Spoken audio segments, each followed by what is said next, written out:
At the beginning of this year, I decided to stop using Twitter. The main reason, basically just being that it sucks now. For a while, the only reason why I even kept it around was kind of just to look at like memes and keep up with the news. But recently, that is basically impossible, at least for the news part. I think a lot of people can kind of agree that it's a bit of a cesspool now for very, very obvious reasons.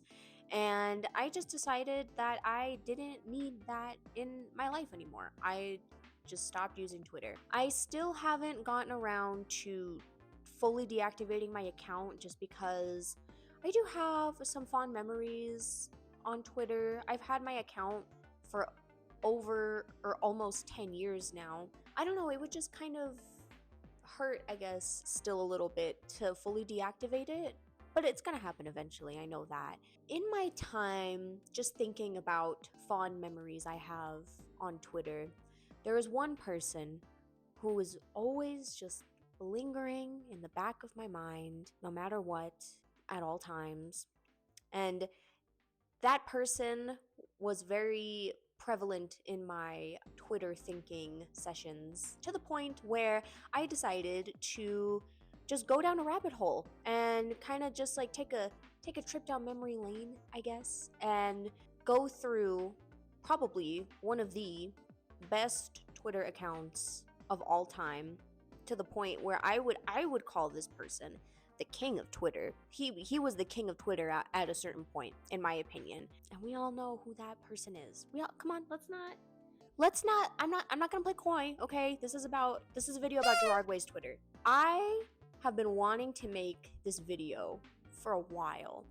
Even before I started this YouTube channel, this video was actually gonna be my first video. But I decided to do the Hesitant Alien video first just because that one was just speaking to me a little bit more at the time. But in my research for making that Hesitant Alien video, I did stumble a lot of tweets because these eras kind of overlap quite a bit over each other. His Twitter just kept popping up in little ways while I was doing research for that video, to the point where I was like, oh, I want to make this fucking video. I want to make it. So yeah, that's what this video is. I have spent a bit of time on this and I'm very excited to talk about it. So I just want to get started. I just want to get into it. A few disclaimers though that I just want to get out of the way. Big one.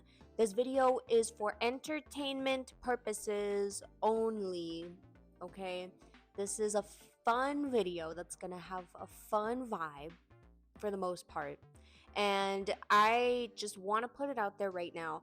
I am not going to really be talking about drama, okay? Because this era that I'm gonna talk about, so I'm mostly gonna be focusing on like the golden era of Gerard's Twitter, which I'll get into. During that time period, there was a lot of drama going on surrounding people that are adjacent to Gerard, and I mulled over it for a bit, and I don't want to really, like, this isn't going to be a drama video because I just want this, like I said, I want this to be fun.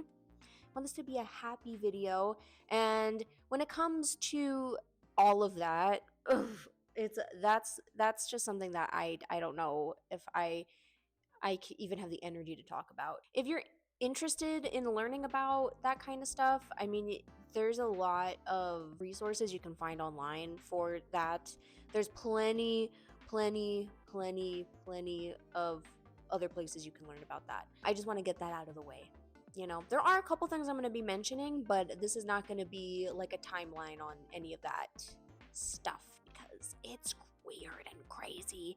If you are going to do your own research about it, just be mindful about where you're getting your resources from, where those people are getting their resources from, because there's a lot of rumors and a lot of weird speculation that goes on the internet. So just be prepared for that. Secondly, this is a very, very, very subjective video.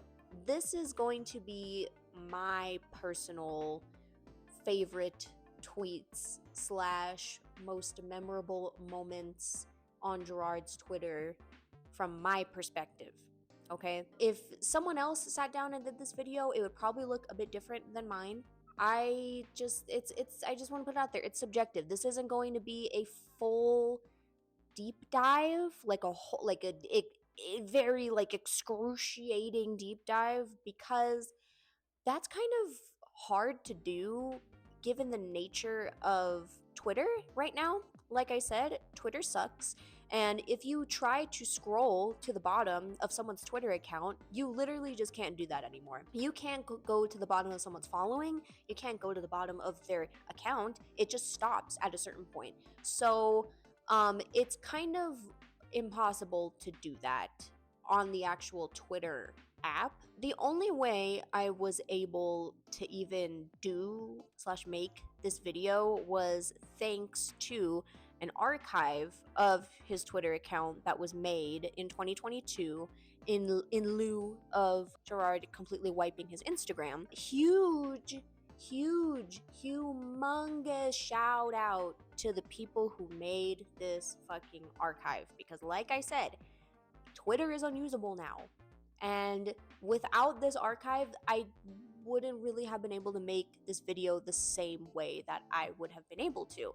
So humongous shout out to all of these people that I'm gonna put on the screen. Like genuinely, like people who do like archive stuff, who make archives on the internet, and like who like preserve this kind of stuff. It's very important. It's really important actually. So yeah, just humongous shout out. I believe the person who kind of spearheaded the Twitter archive also is making an archive of his Instagram.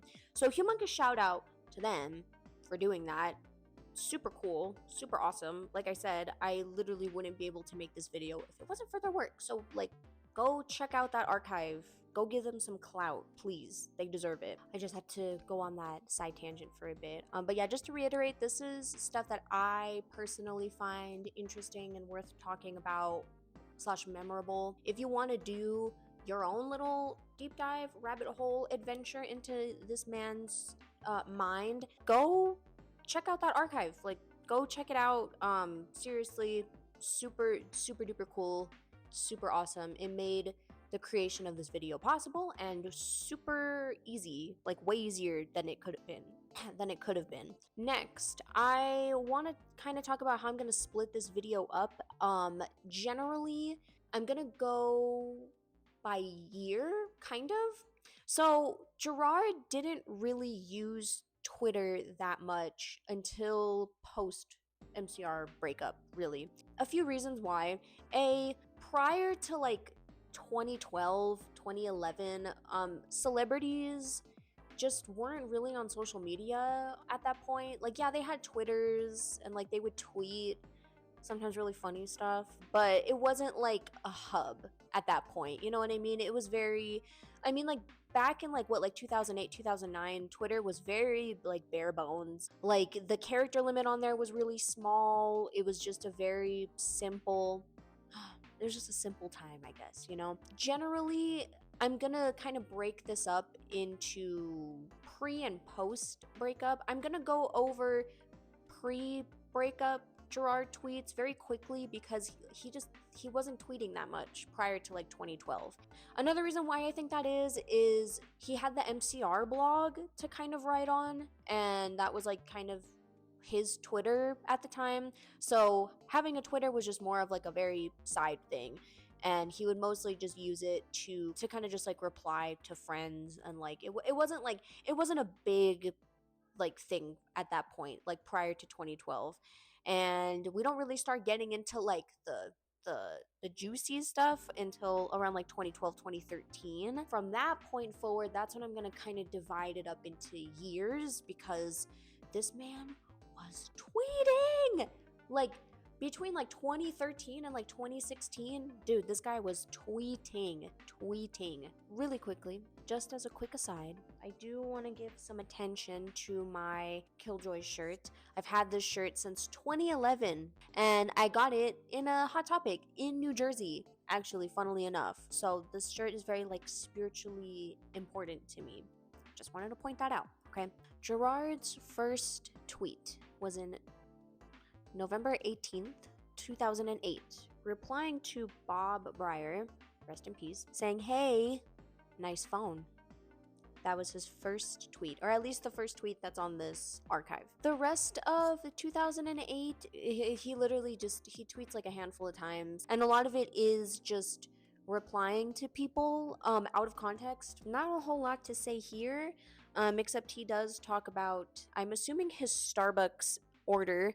"Oh boy, dot dot, yes, dot dot dot, same as you, dot dot dot, iced white chocolate mocha." I'm assuming this is talking about Starbucks because he has mentioned in the past that he does enjoy Starbucks. That being said, this man, I have to just like make a statement right now. This man is obsessed, addicted, like enthralled by coffee. This man loves coffee and he tweets about it so much. If you do a deep dive on your own, like sit down with like a drink, like an alcoholic drink, if you want to have a little fun, and take a sip every single time this man tweets about coffee. To honor Gerard's coffee loving self, I did pick up some coffee of my own. It is a nitro cold brew with a splash of almond milk and 1 vanilla. Nitro cold brew from Dutch Bros is actually not that bad. It's pretty freaking good. You just have to not get it too sweet. I don't like it too sweet. But yeah. In December of 2008, he posted a couple pictures. One of them being a bingo sheet, in which it doesn't seem like he won, unfortunately. And another one, which is my personal favorite, this really cool like blurry photo of Ray's bloody hand, I guess after like shredding an insane solo. Pretty cool, pretty sick. In 2009, one thing I do want to mention is that he did start this thing called Art Day, in which he just kind of asked for people to like submit their artwork via various ways. And this is a theme that would continue on his Twitter up until like pretty much the very end. He was very into having little days where people would make art, share art, show them their art, and it was cool. It was really cool. I think it's very sweet. It's very wholesome. It just reminds me of like when it was social media was more about like actually trying to connect with people and not whatever the fuck is going on right now. 2010, 2011 are pretty not that juicy because this was when Killjoys had just come out, the final MCR album. They were touring for most of it, you know, they were just busy doing a lot of other stuff. So all of the updates that Gerard was giving was pretty much through MCR's blog. And yeah, his Twitter is pretty empty between these periods of time. I don't want to say it's boring. It's just, listen, after we go over 2012 through 2016, the pre-breakup stuff just, you know, it doesn't really tickle my fancy as much. You know what I'm saying? There is a really funny one though that he tweets in 2010 on October 29th. "Everyone in Paris is sneezing." And then another one that he tweets in November. LA. So we are officially in 2012. We're not at the point of a breakup just yet. This is still pre-breakup. However, this is when Gerard started using Twitter more frequently, which in retrospect, I guess probably that was a bit of the alarm bell ringing that things were probably going to come to a close regarding MCR soon. You know, there's a correlation there. I downloaded all of the tweets that I wanted to talk about on a file that I'm just going to go through. I just kind of compiled a list of ones that tickled my fancy, and yeah, we're just gonna go over that. The first one, Gerard is just posting a picture of his coffee mug. It's an Umbrella Academy mug, it seems. I'm gonna mention this just briefly. Gerard's Twitter is such a time capsule in many ways, especially just in how poorly some of these interactions have aged. Yeah, there's a lot of people that he was kind of associated to back then that now it's like, oh fuck, that did not age well. But one of them being Kat Von D, a bit of more of a minor character in Gerard's Twitter, but she still appears every now and again. I included this specific tweet because I didn't know that Kat Von D and Deadmau5 dated. I had no fucking idea. But it does make sense. It does make a lot of sense. I wonder why they broke up. I'll have to look more into that. Someone is asking, what kind of character do you play on D&D? He says, half-elven ranger, though he DMs mostly. Yeah, Gerard, if you don't know, humongous D&D nerd / nerd in general. If you didn't know that, I mean, come on. So yeah, you're gonna see a lot of dorky tweets. Okay, this man was tweeting about Warhammer, Star Wars, D&D, all things nerd. December 27th, 2012 is when he got his Snapchat account. Remember when everybody was on Snapchat? Like, even celebrities? Like, thinking about it now, like, that's just kind of insane. Like, Snapchat as an app was just crazy. Like, that was a crazy time. That was a crazy time. I was 12 when I got my first Snapchat, or my only Snapchat. His Snapchat was Danny the Street. I don't know why it's called that. Pretty crazy that he was on Snapchat. And then immediately the same day, he tweets, Snapchat is madness, which it was. He said, I'm frazzled by it. Need to slow down and listen to some Brian Eno. Shake It Up theme song. Coffee! Someone asked, at what age did you start drinking coffee? And he said 4 years old, which I believe. I believe that. He might be joking, but I believe it. This is very much like this is like a very like 2012 London UK obsessed tweet. Having English tea instead of coffee. I miss London. I'm gonna be like dramatically reenacting a lot of these tweets out loud because I think they have much more of a fun comedic effect in that way. Wouldn't you agree? D&D this Friday. Way excited. Oh, okay. Well, also we're in 2012 or 2013 now. We've crossed the line into 2013. I forgot to mention that. Sorry. Okay. This next tweet, pretty iconic. His Aw Pickles tweet. When I googled like Gerard Way funny tweets on Google Images, this was one of the ones that came up a few times. This was the last tweet he tweeted before the band broke up, like made their official statement. And it's kind of funny to think, like, I don't know if this is true or not. I can be completely lying, but it's really funny to imagine that, like, this was the day that he found out or that he realized that the band needed to break up or that they were gonna break up. And he's just sitting there and he just like gets on his phone and he's just like, pickles. Darn it. It's just kind of funny to imagine in my head because I feel like I almost kind of think that's why he tweeted that, in my opinion. And yeah, and then he goes silent. And the first tweet he tweets after that, March 18th, 2013, a few days after the breakup, he tweets, and now back to our regularly scheduled programming. We have crossed the threshold, okay? We are now in post-breakup Gerard Twitter, aka the best part about Gerard's Twitter, the golden years of Gerard's Twitter. This was when this man was online, let me just say, okay? After that, he did post Twit Longer, which back in the day, back when Twitter had a pretty short limit on how many characters you could put in a post, that was like kind of a thing that you would do, is you would make like a Twit Longer, which was basically like how you would make like long tweets, and it was just the way that people would post long tweets, essentially. This I remember reading this shit hurt really, really bad. I cried a lot, actually, around this time in my life. He makes another post about coffee and his dirty ass white Converse. Hope everybody gets to do something awesome today. Good morning. He would tweet good morning or good evening very regularly. It was very sweet. It was very nice, very, very wholesome. When watching macro lens footage of insects, it's best to put on some Massive Attack. Good morning. And then we have one of my, okay, if I had to make like a tier list of all of Gerard's iconic tweets, this one would be in like A/S tier, okay? And all the Latina girls in school thought I was Korean. What does that mean? Why would you say that? Like, what? I don't. Okay, I'm sorry. Like, it's just so funny. This tweet out of context is just so funny. A lot of these I did save out of context because I think they're funnier out of context. And this one is just like so funny. I don't know if he means like college or high school or something, or maybe even like elementary school, but like, who was clocking this guy as Korean? I guess I can kind of understand, like, especially if we're talking about like college, maybe. I don't know.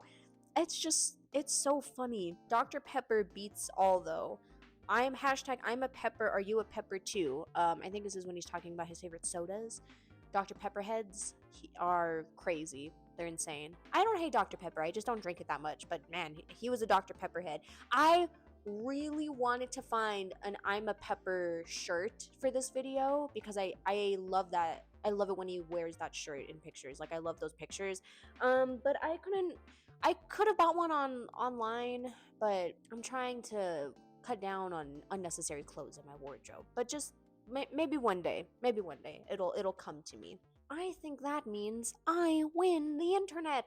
But this is when Gerard drops his favorite fragrance. Someone asks, "Do you wear cologne? If so, what brand?" He just replies, "Paperback," which is really funny because he doesn't even say like who the fragrance like company is or anything. He just says the name out of context. He is talking about Paperback by Demeter Fragrance Library. I am a little bit of like a novice fragrance person. I am not super deep into it, but I enjoy me a good fragrance. So I was curious to buy this, and so I actually bought some of this fragrance for this video because I was curious about it. I wanted to try it out. So apparently this fragrance was pretty popular in the 90s, which makes sense that this is something that he would wear, you know what I mean? It's supposed to smell like a book, like a book, like a library, or like a used book, I'm assuming. I went and I bought some from the official website. They still make this scent. I got the travel bottle because I didn't want to buy it, because like on the off chance that like I didn't like it, you know what I mean? I didn't want to have like a full bottle. I actually have some sprayed on right now. Let me give you my quick review of this fragrance. I at first didn't like it, but it's starting to grow on me. It smells, I don't know, I don't know if it smells like a book. It kind of does. I can like it's so interesting to me. I've had this for a little while now. I've sprayed it on myself a few times just to kind of like give it a more like solid and nuanced review. It is an interesting fragrance. I completely understand why Gerard would like it because he is a big giant nerd and he wants to smell like books. I say that endearingly, by the way. Okay, so like when you first spray this fragrance, it smells weird. It almost has like, I don't, like a urine smell. It kind of smells like pee a little bit, but like not in a bad way. Like not in a bad way. It's definitely not for everybody, and it's definitely, in my opinion, I don't think it's an everyday fragrance. I mean, listen, any fragrance can be an everyday fragrance. Wear whatever the fuck you want. Me personally, I wouldn't wear this every single day. I would probably wear this to church or like a funeral. If I lived in like the Midwest in like the 90s and I worked at the DMV, this is probably what I would wear every day. It's very it's very light. It's very vanilla forward, but it's like a musty, kind of like dirty vanilla kind of scent. It doesn't, I mean, it's a budget fragrance. It doesn't have like the greatest longevity, but I don't know. Like at first when I first tried it, I was like, "Oh, Gerard, what the fuck are you thinking, man?" But I get it.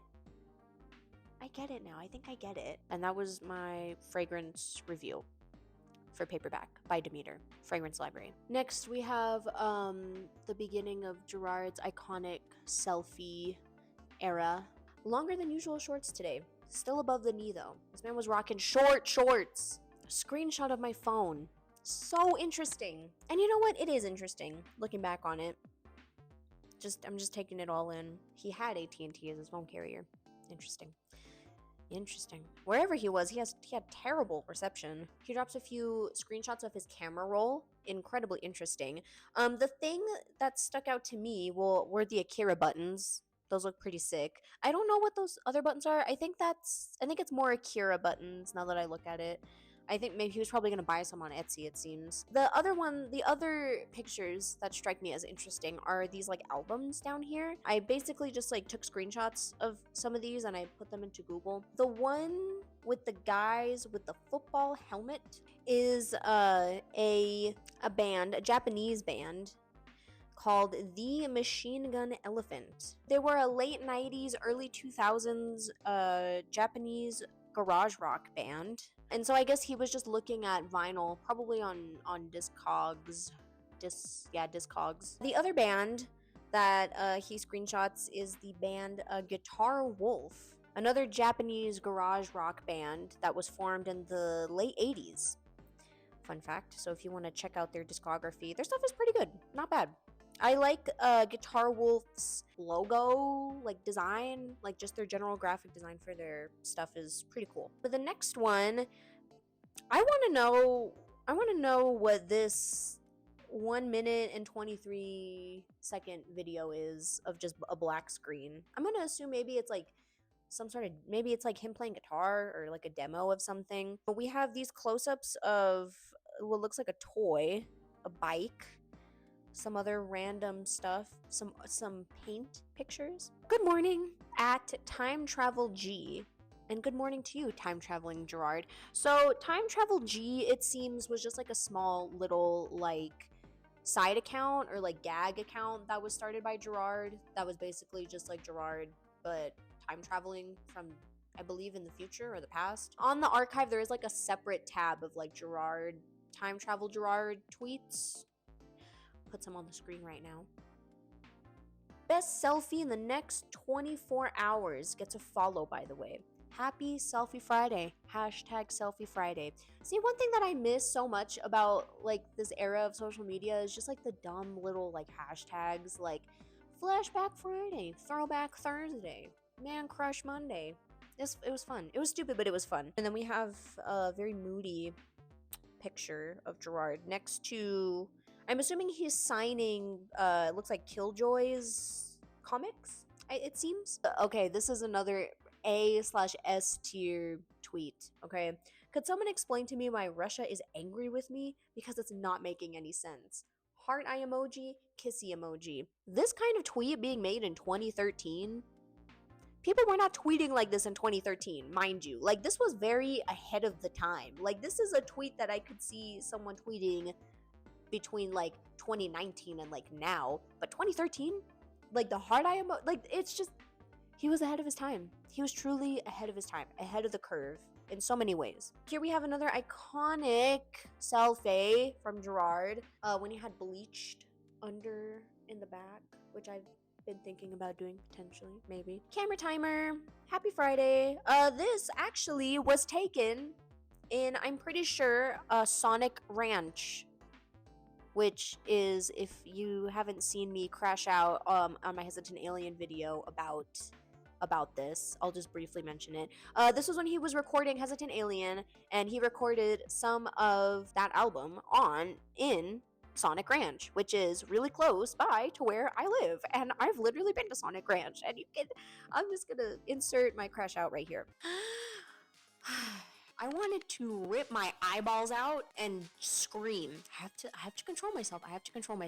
There's just the fact that I was in the same vicinity as Gerard Way. I sound bitter and jealous, and it's because I am. Everyone should go watch this old movie called Network if you want to know why the way I am. And it's also really good.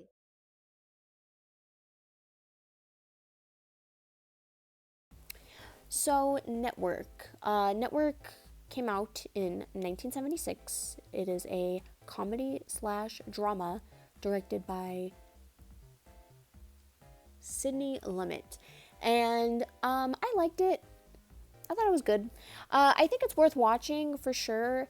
It definitely has kind of those like we live in a society kind of vibes, but also like it came out in the 70s, so like at the time it didn't really, you know what I mean?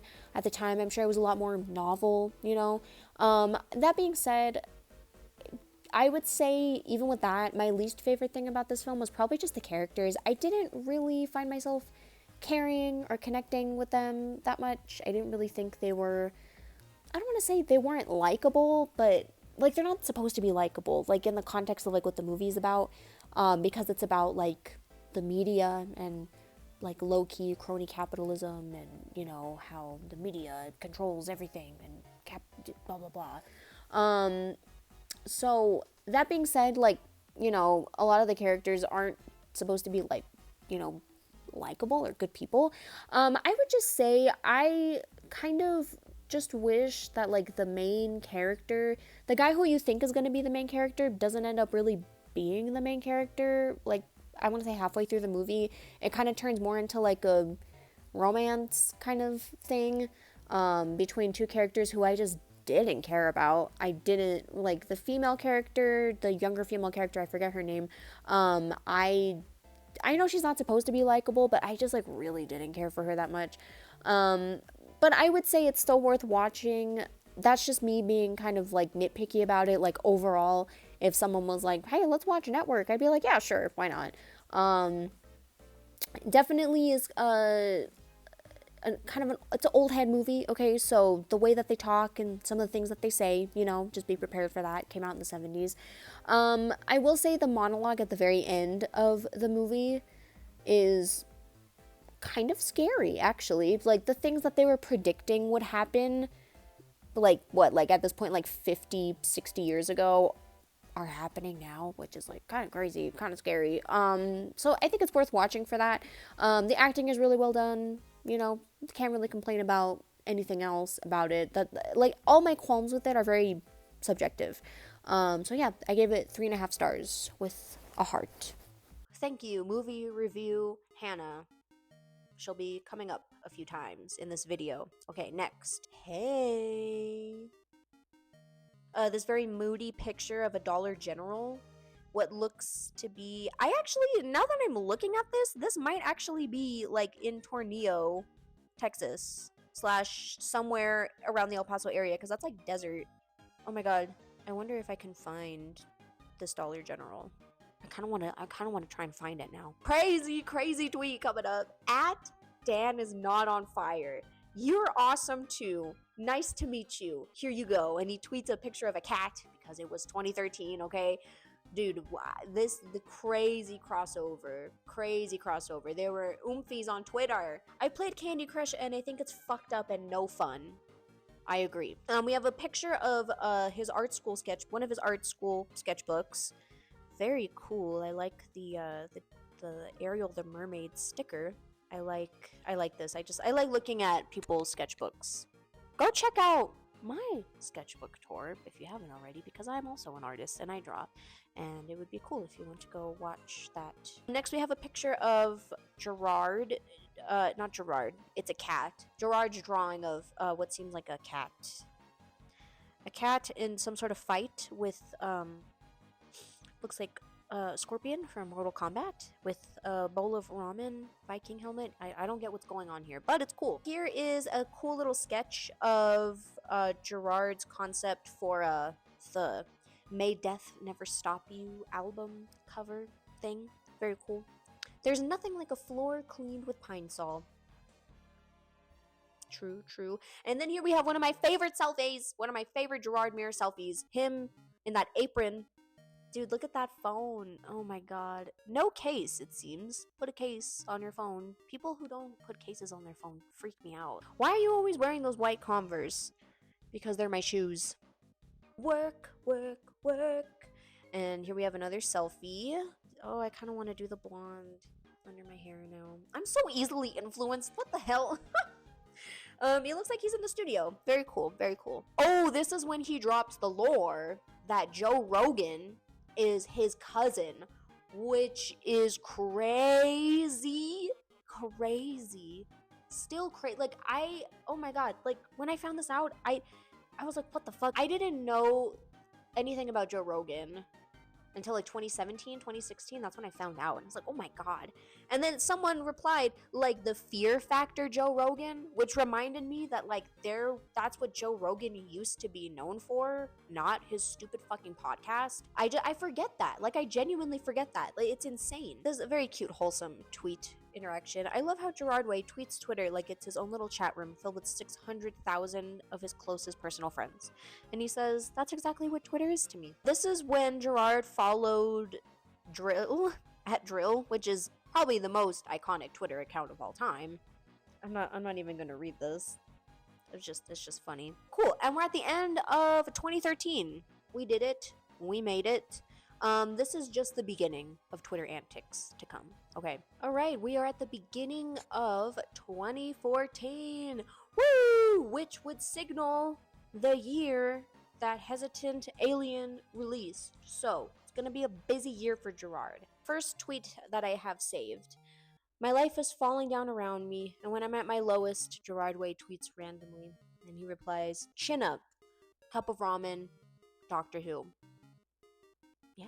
When I like make these like funny little like that was so silly of him to say. I'm not making fun of him specifically. Like, this is just how everybody was talking back then, okay? And it's funny to look back on. I'm looking back on this in a very endearing way. I'm not making a cringe compilation of his tweets, you know what I mean? Like, this is just how everyone was talking back then, and it's fine. Time moves on. We're gonna look back on this time in the same way that I look back on the 2010s. You know what I mean? Just is what it is. So just wanted to put that out there. What do you guys think of this filter? And it's just a picture of mini dill pickles. And then here we have one of Gerard's interactions with David Lynch.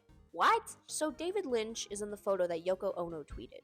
He's really into meditation. When I did the Duran Duran performance he directed, oh yeah, Gerard was like a featured vocalist in this like Duran Duran performance directed by David Lynch. I don't know why I didn't hear about this sooner. These are all things that like I enjoy. There was nowhere quiet for him to meditate. He asked to use my trailer and I gladly said yes, standing in the rain because I was too nervous to hang out in the Duran trailer. It was super important to him to meditate and I wanted him to have a great show. He did. And then Gerard makes another twit longer about fake your death. In other words, nobody feed any trolls. Everyone knows trolling is so 2012. Does anybody remember that like really small window of time in 2014 when like calling something a meme was like cringe, or it was like it was lame for something to be called a meme? Like, calling something a meme was just like weird. And then I think maybe like a little bit after that everyone was like, okay, what else are we supposed to fucking call it? And so everybody just went back to calling it memes. Holla! Hashtag time to draw. Paw Patrol just cleaned up an oil spill by tying a bunch of towels together and dragging it over the oil. Hashtag oil spills. Hashtag no big deal, kids. Hashtag F this. This is funny, but also Paw Patrol has been airing for over 10 years? What the fuck? What? I didn't know. What do you mean Paw Patrol's been airing for over 10 years? What do you mean? I genuinely didn't know that. That's crazy. So what, Paw Patrol's like an old head cartoon now, technically? Is that, like, what? What? I have a feeling Congratulations would be Gerard's fave MGMT album. It is. He's an MGMT fan. Oh, he's an MGMT fan just like me. I love MGMT. They're one of my favorite bands. One of my favorite bands ever. Congratulations is an amazing album, by the way. Go listen to it if you haven't already. He posted about Little Dark Age when Little Dark Age came out, and I felt so seen. It's like, you get it. You understand. He even tweets about Alien Days by MGMT, which was one of my favorite songs. One of my favorite songs. Love that song. That was the song that actually got me like really deep into MGMT beyond the super surface level stuff. Picture of eggs. Look very soft. Very smooth.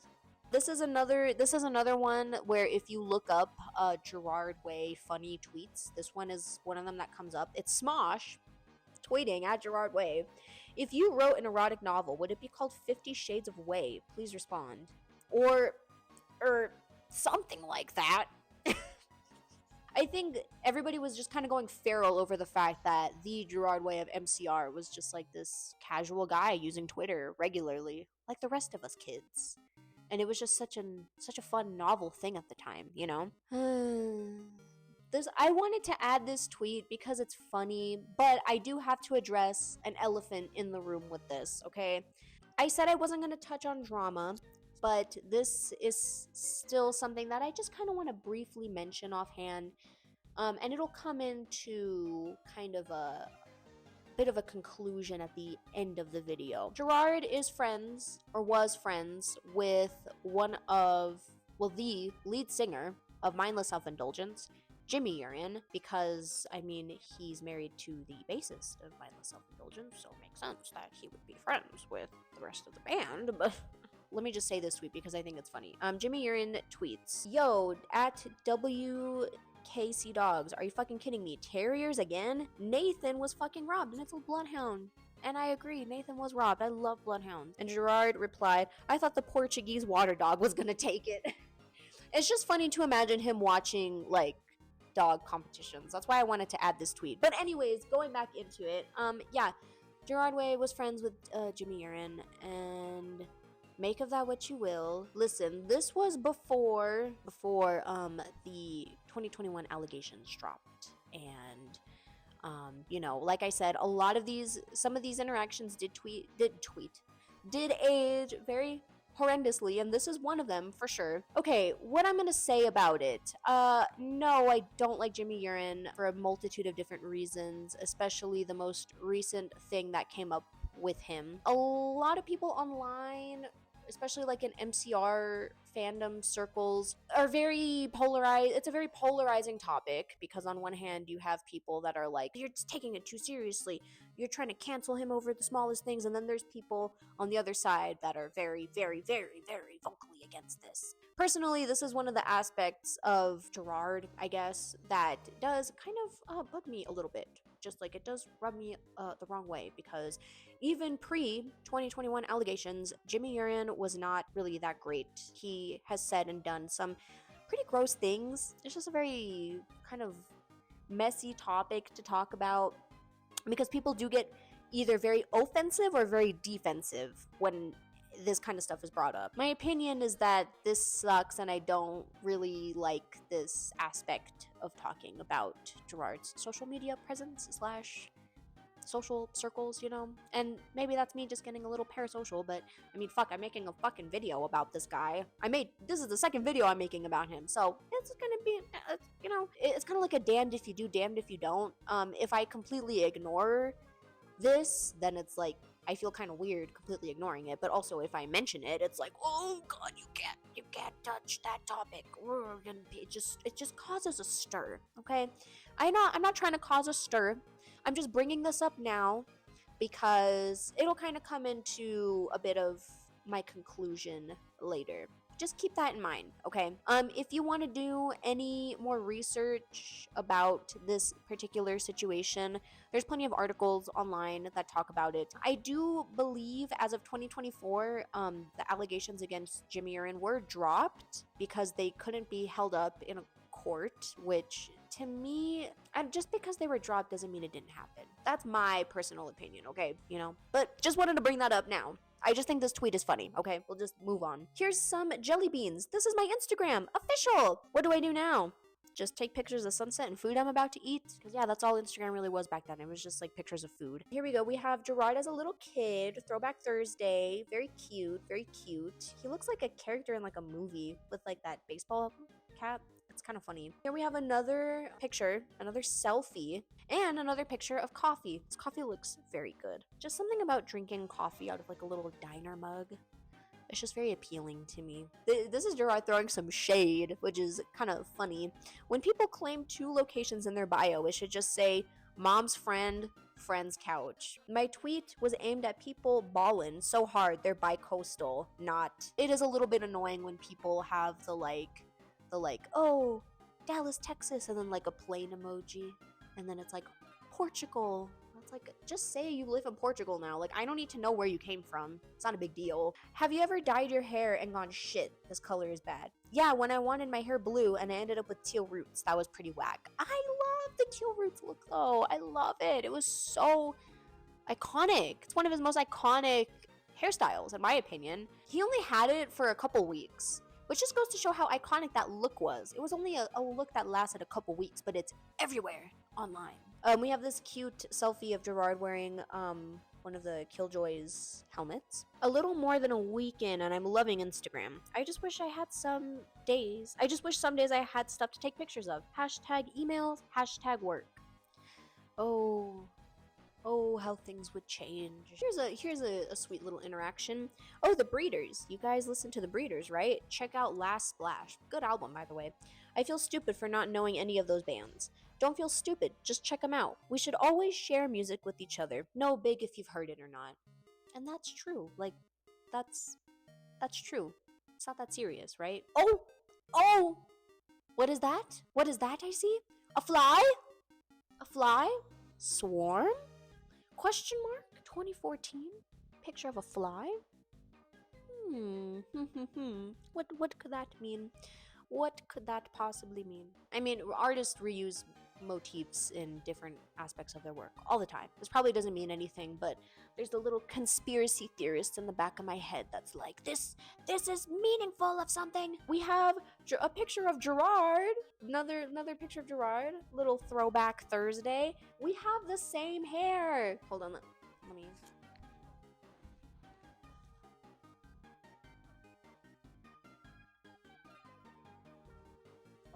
I think I did it. I don't know how good I did it. Ugh. Here he has this really cool vintage dungeon D&D Dungeons and Dragons. Why is it so hard for me to say? Player's Handbook, which I really love. I love that like old school like 80s-esque kind of dark fantasy art. Very cool. Dungeon Masters. This is when he tweets about Dungeon Masters, saying this movie is so dark, ... Okay, the D&D documentary, I'm literally kind of upset because I cannot find it. I found a Vimeo link that doesn't work, and the only other way to get it is by physically purchasing the DVD, which I wouldn't be opposed to getting, except I already spent $15 getting the Gerard Way fragrance, and, what, the economy. A little bad right now, so it's not really a priority for me. It shouldn't be. So I'm a little upset. Yeah. General consensus is that the documentary is fine. It kind of it's fine. Apparently, it doesn't really go that much into like D&D. It goes more into like, it kind of teeters on like, oh, people who play D&D are weird kind of territory. But that's just what I've heard on various forums and such. Yeah, if I'm ever able to find a way to watch this, I definitely will. Sorry. I'm sorry, I wish I could give you more, but that's all I got. This is when this tweet kind of grounded me in a sense. Kind of grounded me. As much as I want to reminisce and like think so fondly of this era of social media, people were still being really fucking weird, okay? You stopped following me and my dad, I'm slightly hurt. You shouldn't be. It was nothing personal. Just the fact that like people were this is why celebrities just stopped using social media the way that they did, because people are just so weirdly entitled.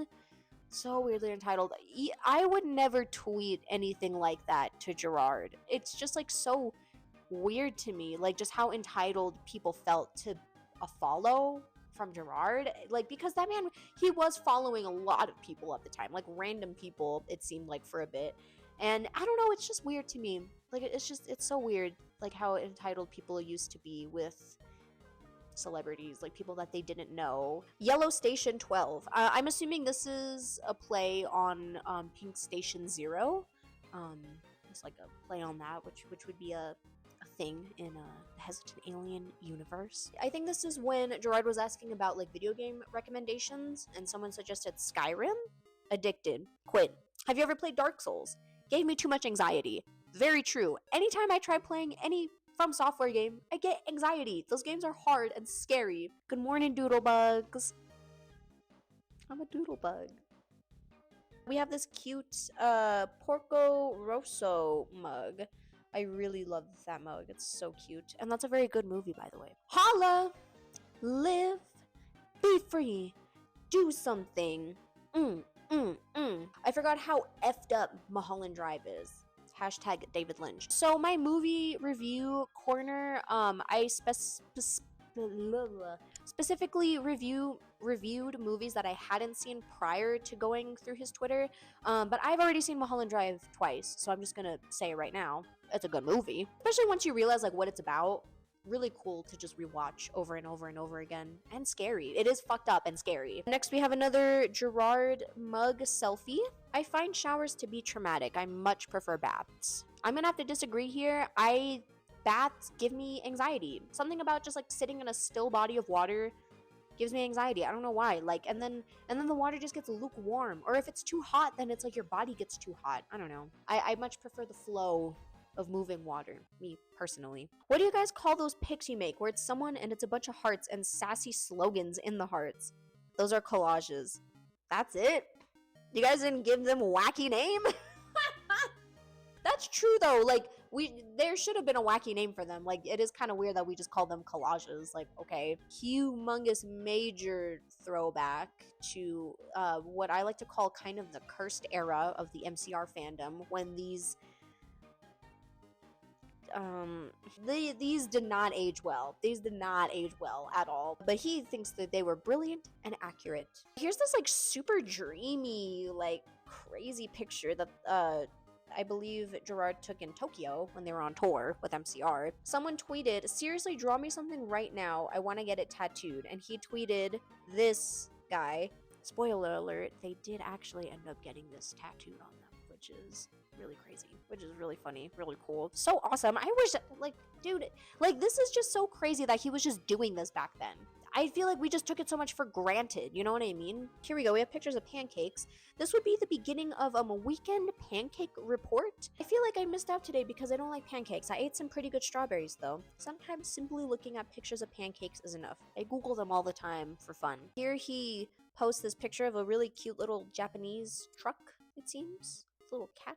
I think it's a moving truck, it looks like, or something like that. This is when Gerard talks about people being upset about him unfollowing them.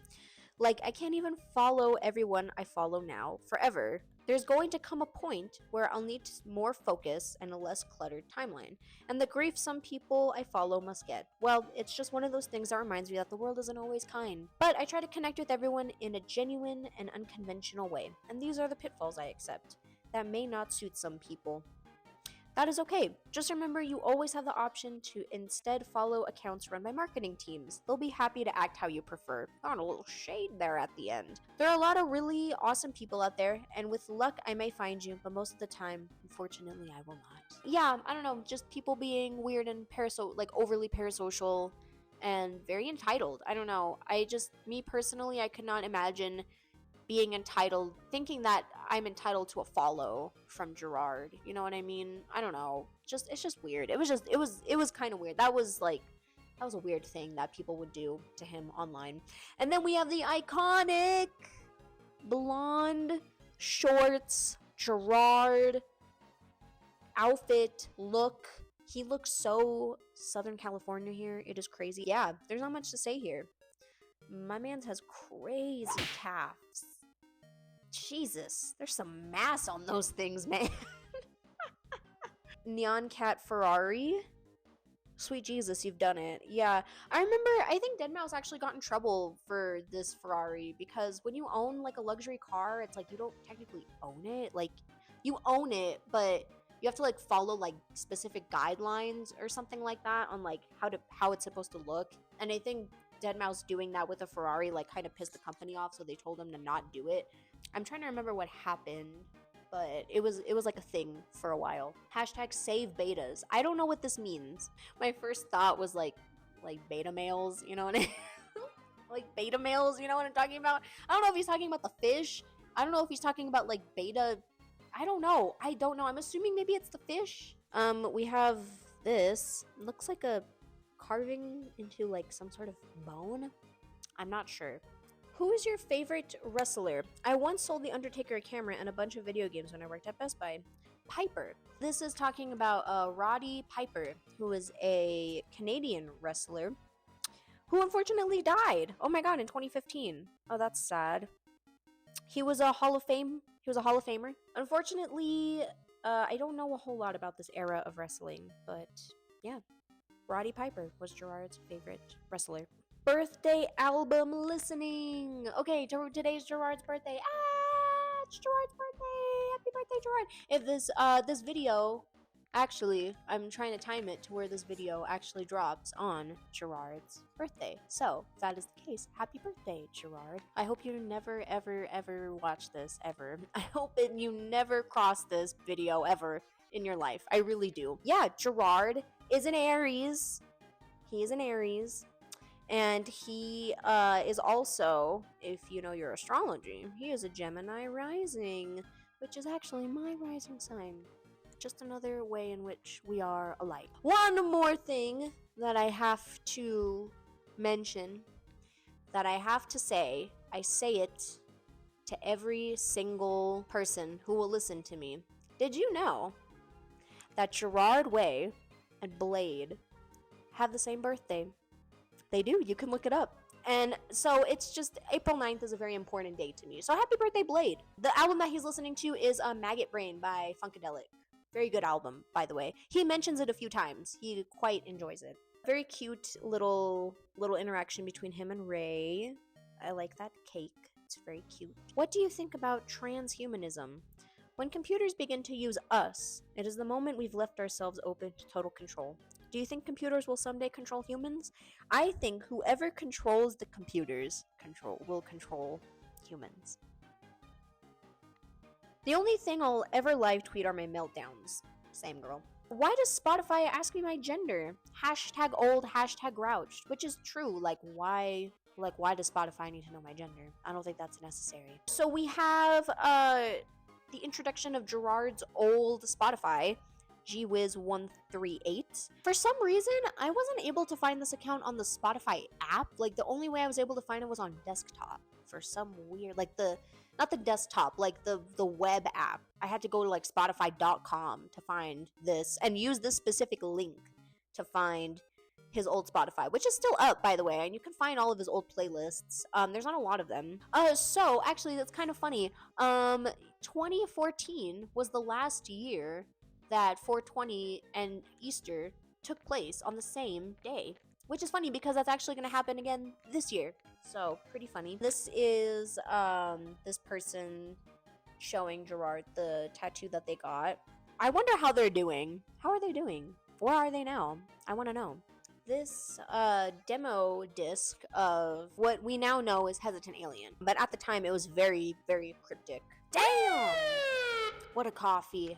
Which dress should I wear to my 8th grade graduation, and which one for the 8th grade dance? Stripes for graduation, hot pink for dance. I agree. Dude, those dresses, oh my god. He was giving a lot of people fashion advice at this time as well. Well, I guess Rio 2 wasn't exactly the Empire Strikes Back of the series I thought it would be. I watched Rio 2, I think at the dentist office once when I was younger. I don't really remember a whole lot of it. It's the one with the girl bird, I think. Or was that Rio 1? I don't do a review segment for this movie because I technically have already seen it, but I also just didn't feel like watching it again. Okay, I'm sorry. David Lynch coffee? I didn't know David Lynch made coffee. I'm curious about what it tasted like. Organic House whole bean coffee. We have a sneak peek at the Hesitant Alien zine. This is when Gerard launches his official website, May 5th, 2014. This is also when the Lola Plus G account is made public, which I go into more in my Hesitant Alien video. Girl, if you're big, be big. You're beautiful. Body positivity. Love to see it. My favorite days are the ones where I don't smoke crack. Very true. Beverly Cinema, he's watching Phantom of the Paradise, Mid Matinee, and Mask of the Red Death. And then he takes a picture of a guy he's sitting next to in the theater that's dressed up like Phantom of the Paradise, which is okay, this is gonna be a side tangent. Well, firstly, A, watch Phantom of the Paradise, it's good. B, this is like a little pet peeve I have, okay, with people in the MCR fandom. Okay, 2022 MCR tour. Gerard wore a lot of different outfits that we know, okay.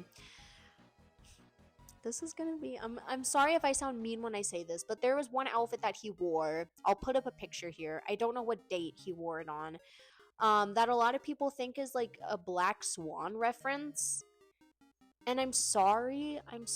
Like, yes, everyone is open to their own interpretation, but you're wrong! You're wrong. This is not a Black Swan outfit. This is a Phantom of the Paradise reference, okay? I'm sorry. Like, I'm not saying that Gerard hasn't seen Black Swan. Maybe he has, and I'm sure if he did, he probably liked it. But this is not, it's not Black Swan. I'm sorry. This is a fucking Phantom of the Paradise reference, okay? Okay? And go watch Phantom of the Paradise if you haven't, okay? Because he gets a lot of inspiration from that movie. I'm sorry I'm yelling. I loved this movie and show. Boop. Okay, so next we have Glow, the story of the gorgeous ladies of wrestling. I would say out of all of the films that I watched for this video, this one is probably my favorite. I don't know if I mentioned this already, but I am a bit of a novice wrestling enjoyer, pro wrestling enjoyer. I think it's fun. Okay, it's dorky, but it's fun. I used to be really into it when I was a little kid, and so anything like pre 2000s, like late 90s is like kind of out of my radar. Like, I'm not familiar with it at all, so I didn't know anything about Glow going into this. So that being said, I would say that's probably like the best kind of context to watch it under, because I would say it's a pretty like surface level kind of introduction and general timeline of events for like what happened with Glow. I would say if you know anything, like if you're like a wrestling head and like you know a lot about it, I don't know if you'll really get anything out of it, or I don't know if you'll enjoy it. It does kind of gloss over a lot of, I think, stuff that should have been mentioned more in detail. Personally, just for me, like a lot of the behind the scenes stuff, it goes, I don't want to say it glosses over behind the scenes stuff, but it goes more into like the personal relationships between all of the wrestlers, which is still really interesting, but I wish they had kind of gone into other stuff, you know what I mean? That being said, I still got something out of it, and like I said, I learned a lot. I've never actually watched Glow, but this kind of makes me want to watch like some of the original like episodes of the show, because it looks really crazy and really fun. Also, that being said, this movie came out in 2012, and was directed by Brett Whitcomb. I forget to mention, sorry. I would say, how do I say this? It came out in the 80s, so there's a lot of stuff in here that they say, and like some visuals in here that are kind of crazy, actually. Kind of reminds you of just like how different times were back then. So yeah, just expect some kind of crazy stuff, you know. My favorite wrestler, definitely, totally, Matilda the Hun. She is badass. She is so fucking cool. Rest in peace. I found out she died like a couple years ago. Rest in fucking peace. She was a badass. She wrestled a bear, dude. She wrestled a fucking black bear. Oh my god. That's fucking cool. That's so cool, dude. I actually recognized her because I recently was watching Deathstalker 2, and she has a cameo in that movie. And so when she came out in this documentary, I was like, holy shit, that's the wrestler from Deathstalker 2. That's so cool. But yeah, really cool. Definitely gets pretty emotional and like kind of sad. I just wish that they had gone a little bit more into it. It is a really good like jumping off point to do your own research though, which is what I'm definitely gonna do soon because it's pretty cool. I am after watching this, I kind of realized like it is kind of crazy that they haven't tried doing something like this since then, because Glow was essentially like the first and only all-female wrestling show in the United States, and I would say it's kind of weird that they haven't tried doing that, but I kind of understand. I'm kind of glad that they haven't tried doing it again, because I feel like if put in the wrong hands, an all-female wrestling show, it kind of lends itself to some not great stuff. But I think it's worth. I think it would be cool if done right. If done right, you know. But yeah, I gave this 3.5 stars. Definitely worth a watch if you like documentaries. I like the documentary itself was pretty well put together in my opinion. If you like wrestling, like on a very surface level, or if you think it's fun, you know, I don't know. Like I think it's worth watching. Yeah. The black, he posts about black gum, which I have only recently tried, and oh my god, this gum is crazy. It has caffeine in it. It doesn't have a lot of caffeine, but it does have caffeine in it, which is yeah. I'm researching the deep web. Deep web is where all the illegal shit is. It's huge. Drug rings, trafficking rings, all that stuff. Oh, I just want to find memes. Pistachios. I don't mind the work. I don't either. I don't mind either. On like a nice road trip, shelling some pistachios, eating them. It's a nice little side activity. I do agree. And here we have some early, I almost want to say this is like proto deep frying. If anybody is familiar with meme culture, you would know like the deep fried era of say like 2016 to like 2019. This is almost kind of like proto deep frying. So in another way, Gerard was a bit ahead of the curve yet again. What's with this raw milk thing? Time is a flat circle, man. Time is a flat circle. You're telling me that the raw milk thing was happening in 2014 too? Oh, here's another iconic one. Another Googleable one. Flips off police, skateboards into hell. Very quirky, very cool. I convinced Bandit to get zombie head sneakers because I thought it would look fashion forward with her otherwise whimsical girlish attire. It's 2014. If you attach tard to anything as a suffix to make fun of someone or a group of people, there's a good chance no one likes you. Yeah. I don't know why people think bringing back the R word is cool, but hey, Gerard doesn't think it's cool, so maybe you should think about that. Alert! All Tumblr posts will now be coming from the official Gerard Way Tumblr.com. Yeah, he didn't end up using Tumblr that much. He talks about how he didn't really like it. Here he posts a picture of Divine. Iconic. One day I'm gonna be taking a piss and I'm gonna pass the fuck out. Here we go. We have Gerard on a plane with his kind of orangey hair. More coffee. This is when Action Cat dropped. Meow. Meow. This is another selfie that I really like. A nice like cool street window selfie. He's in London at this point. Here's another one where I believe he was doing a Zane Lowe interview. Jet lagged like a boss. You can call me Lemon, I don't care. So this was the beginning of Lemon Gerard, which is basically just like blonde Gerard. People would make memes about it. I could post some right now. That's all I can really say. Lemon sounds like it would be the title of a really gross fic. And someone replies, Lemon isn't so bad. Would you rather want your nickname to be Milk or something, or Lemon? I'm saying I dig it. This is a reference to the infamous Milk fic, which just look it up if you're interested, but viewer discretion is advised. I don't know what the Milk fic is, but I know I want no part of it. Yeah. Ben drowned. He posted a picture of Ben drowned. Ramen with like sparkles. It looks like it's in like the ocean, I think. I don't know. Very, very beautiful image there. Jay-Z had the softest hands I've ever touched on a man.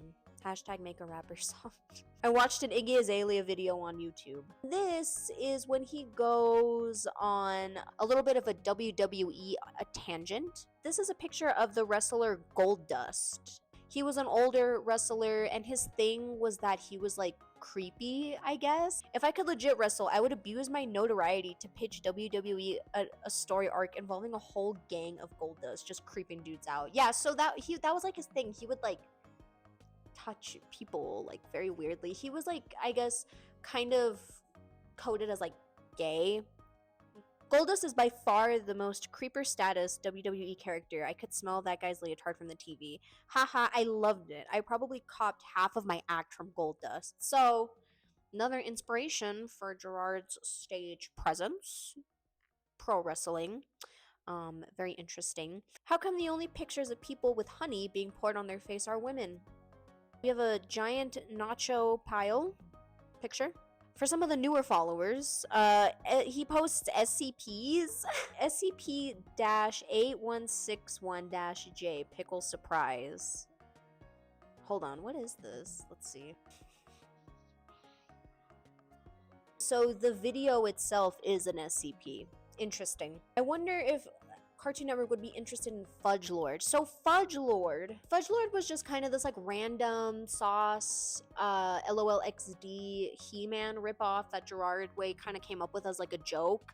But at a certain point it seemed like he was actually gonna go somewhere with it. He worked on a zine for it, which never came to the public, and he also was like kind of in the process of like pitching a cartoon, I guess, which I'm assuming never happened. Fudge Lord seems to be more adult than Adventure Time, which I dig. Just a lot of yoked dudes eating slime and hitting each other. Having the desire to be a good person probably means you already are. Some nice wisdom for the day. The next time you hang out with your buds getting dank, you can let them know marijuana is also moist. This was when the whole thing of like, ew, I don't like the word moist, it's gross. That was like a thing. Clam's Casino is pretty good. Check them out if you haven't. Fudge Lord is trending. Y'all are some crazy MFs. Yeah, so like the hold that this man had on Twitter, like the grasp that this man had on Twitter, like insane. I'm telling you, he was the king of Twitter at one point. Like, he has 1.4 million followers. And I'm sure it was probably higher like a few years ago, which is insane. Here we go. We have a like little prototype of Lola's mask face, and this is when he drops the name of the album, Hesitant Alien. Hashtag Hesitant Alien. I think I'm allergic to clean clothes.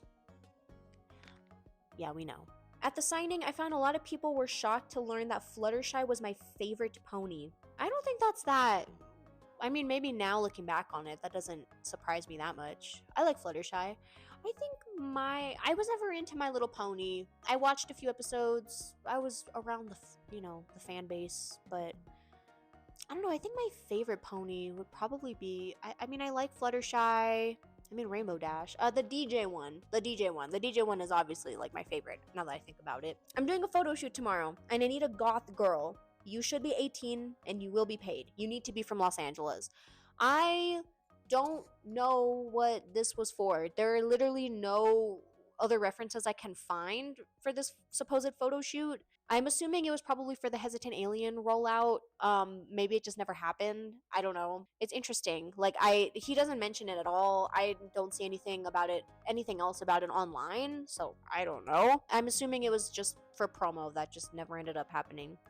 This is when he dropped his famous blue suit look. We got the classic Star Wars mug selfie. Yeah, with the orange hair. Woo! Oh yeah, we have a nice little screenshot of what Twitter used to look like. He needs to charge his phone, Jesus. One of my like little things is every single time I look at a screenshot of someone's phone, I look at their battery life. Sometimes you like charge your guys' phones. Come on now. Living on 10% battery all the time. My phone is haunted as fuck. This is kind of when he started making little online jokes about haunted electronics. And then this is when he drops the font that he uses for Hesitant Alien, Aheroni, for all of you graphic design heads out there. Gizzard! I don't know, I'm just thinking of King Gizzard and the Lizard Wizard. King Gizzard and the Lizard Wizard. I just realized my hair is the same color of the Harkonnens in David Lynch's Dune. It is. He's so right about that. That movie is crazy. I think everybody should watch the David Lynch Dune. Is it good? No, not really, but it's still fun to watch. And it has its moments, I think. He was just posting random ass fucking pictures. fursuit legs, I guess he was intrigued by. 11:31 a.m. and I'm already 2 Red Bulls deep. Bulls deep. No.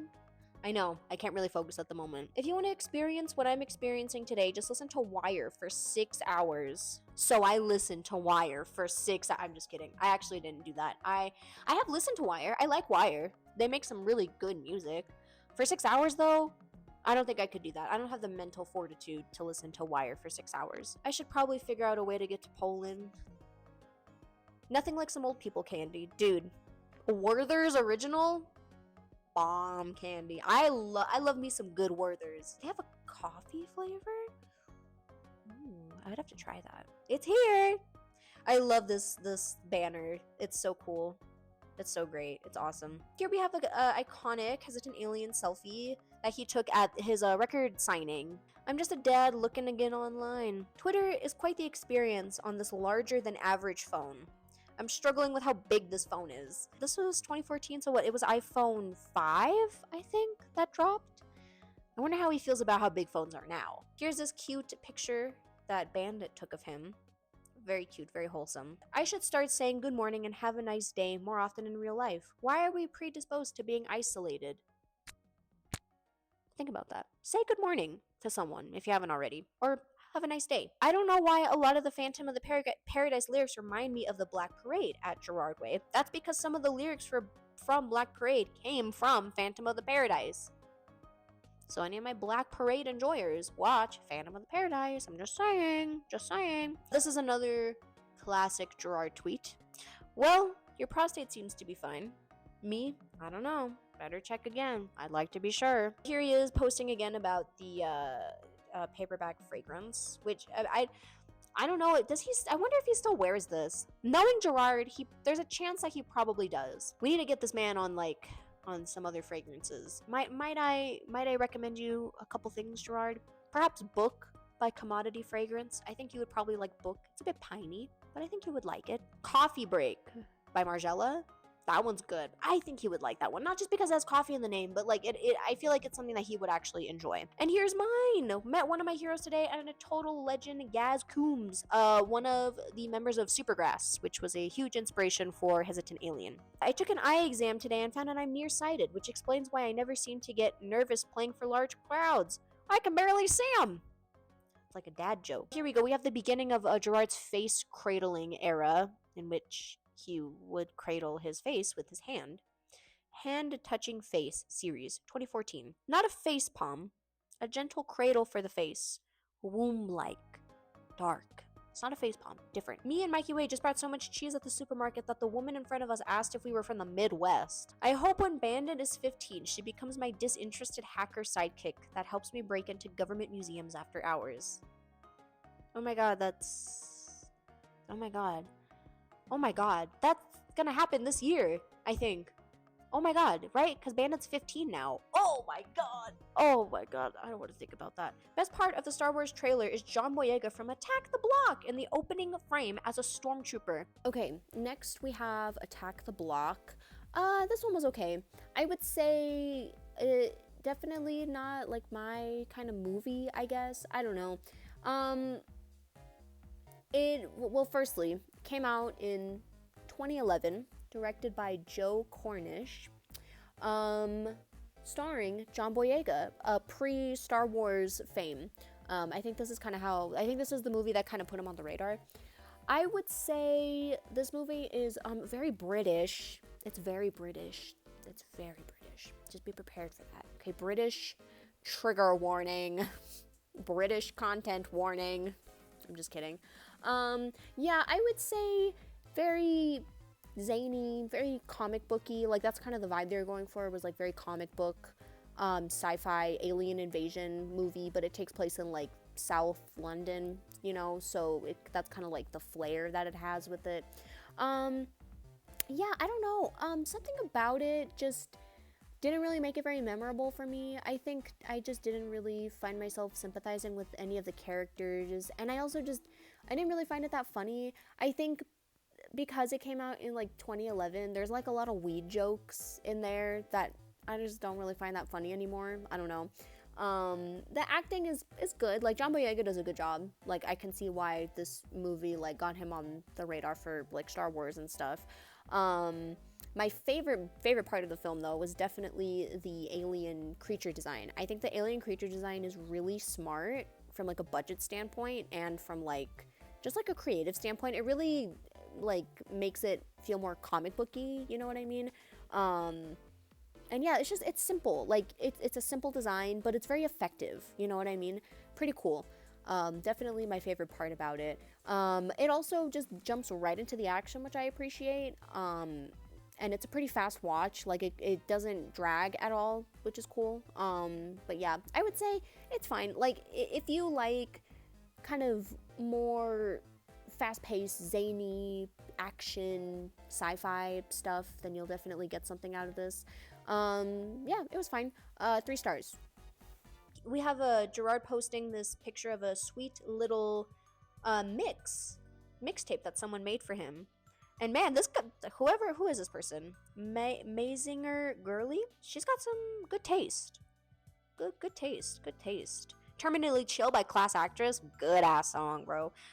London Queen Charlie XCX. This is great. Got a really awesome mix from a fan. That is so cool. We took so many things for granted. Project updates. Fudge Lord Zine, 1/4 finished. Umbrella Academy 3, waiting on editorial notes. Music, writing new material. Tour. Podcast? There was gonna be a podcast, dude. Oh, there was gonna be a freaking podcast, and it didn't happen. God fucking damn it.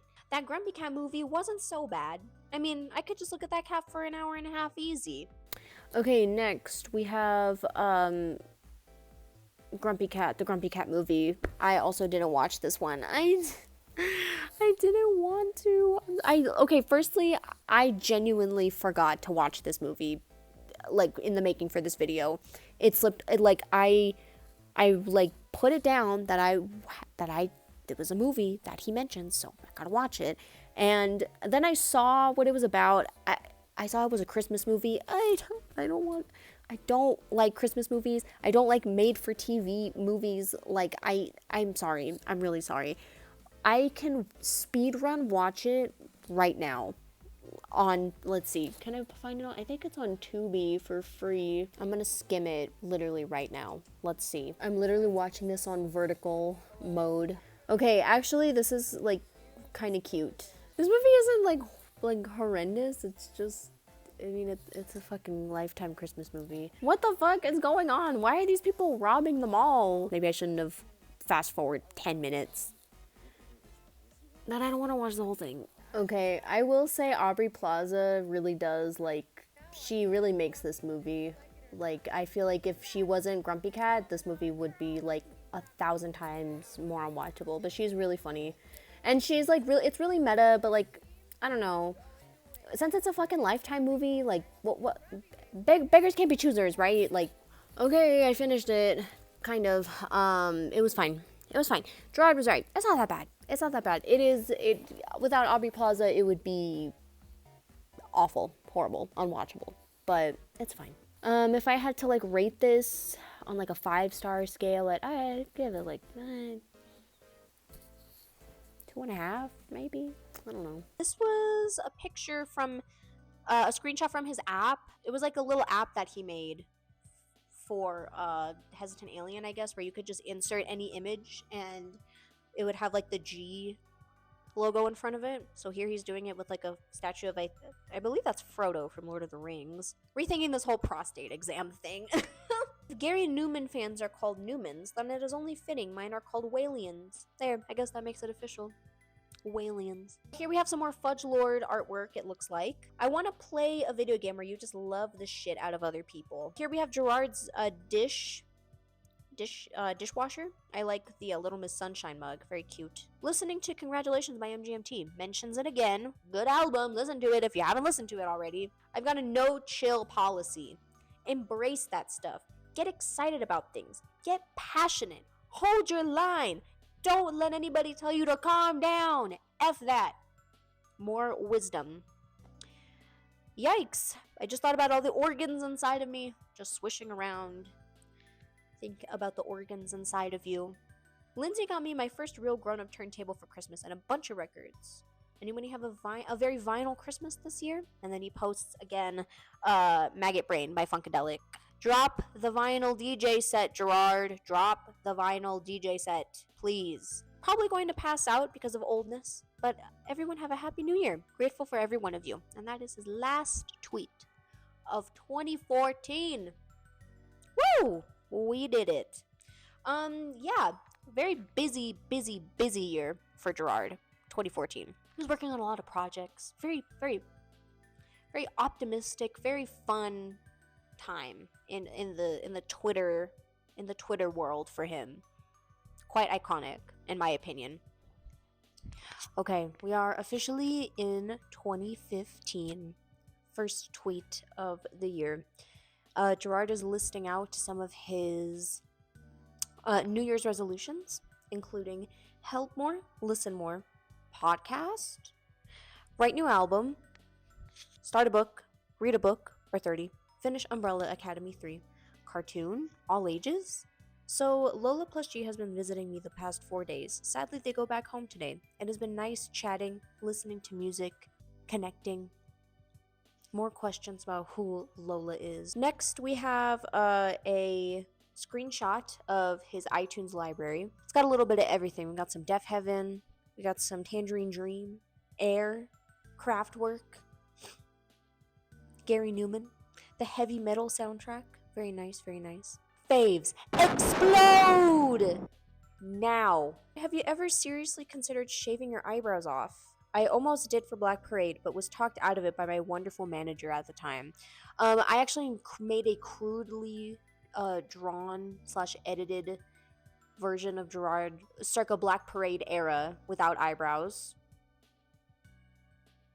Pretty iconic, I think. Well, I mean, at the time, it probably would have been, people probably would have hated it, but looking back on it, like if he had done that, mad respect if he had done that. That would have been cool. So we have Gerard mentioning his weekend pancake report video that he made for this thing called Pancake Mountain. It was something having to do with music. I'm losing words right now. I will put something up on the screen that explains better what it is. But yeah, he made this weekend pancake report video, and I remember that video getting a lot of hate at the time. People were not amused, I guess. Look at this gorgeous piece of art I got outside the venue. Thank you. And that is a very gorgeous piece of art. It's very beautiful. I love all the colors. Gerard talking about socks. He would do this thing on tour where he would post about what socks he was wearing for each night of the tour. You can see my freckles! Here's Gerard touching some sort of fur thing. I don't know what that is. Some sweet body positivity / body neutrality moment. Apparently people are harassing Gerard Way about his weight. I have 2 words for you. Fuck off. He replies, no harassment coming my way. Sometimes I'm big, sometimes I'm small, but all times I'm not giving a fuck. Do you guys realize how happy it makes me to see your faces when they light you all up? Okay, this is very cute, but I also can't help but read that in like a different way. When they light you all up, it's a gift. I never want to stop. Very cute. I'm assuming he's talking about like when they light up the crowd, like on the, like at the shows, like when they put the spotlight on the crowd.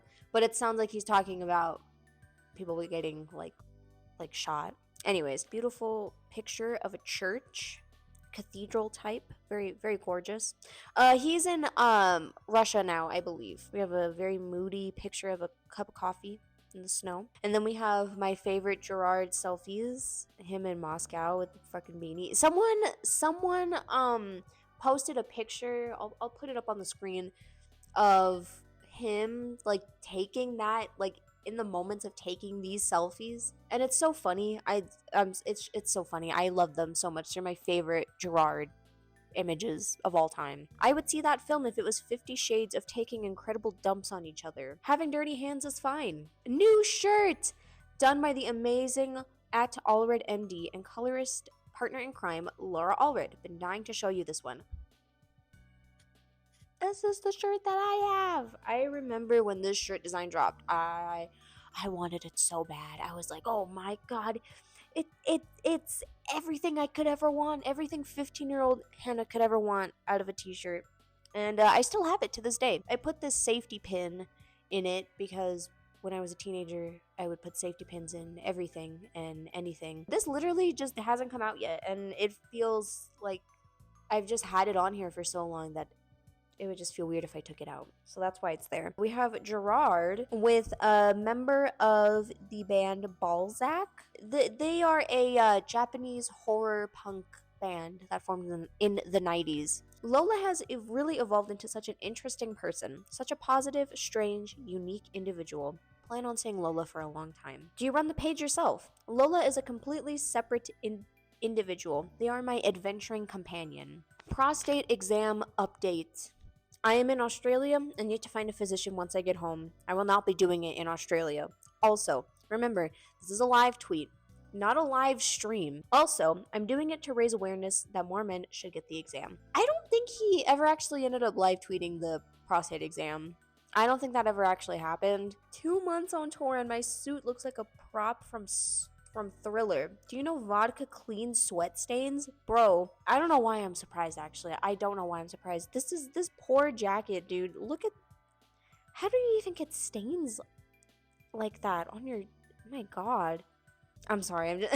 I'm just like taking it all in. Jesus. Here we go. We have Gerard posting a surrealist meme type of meme that became very popular in the mid 2010s, you know, stonks, things like that.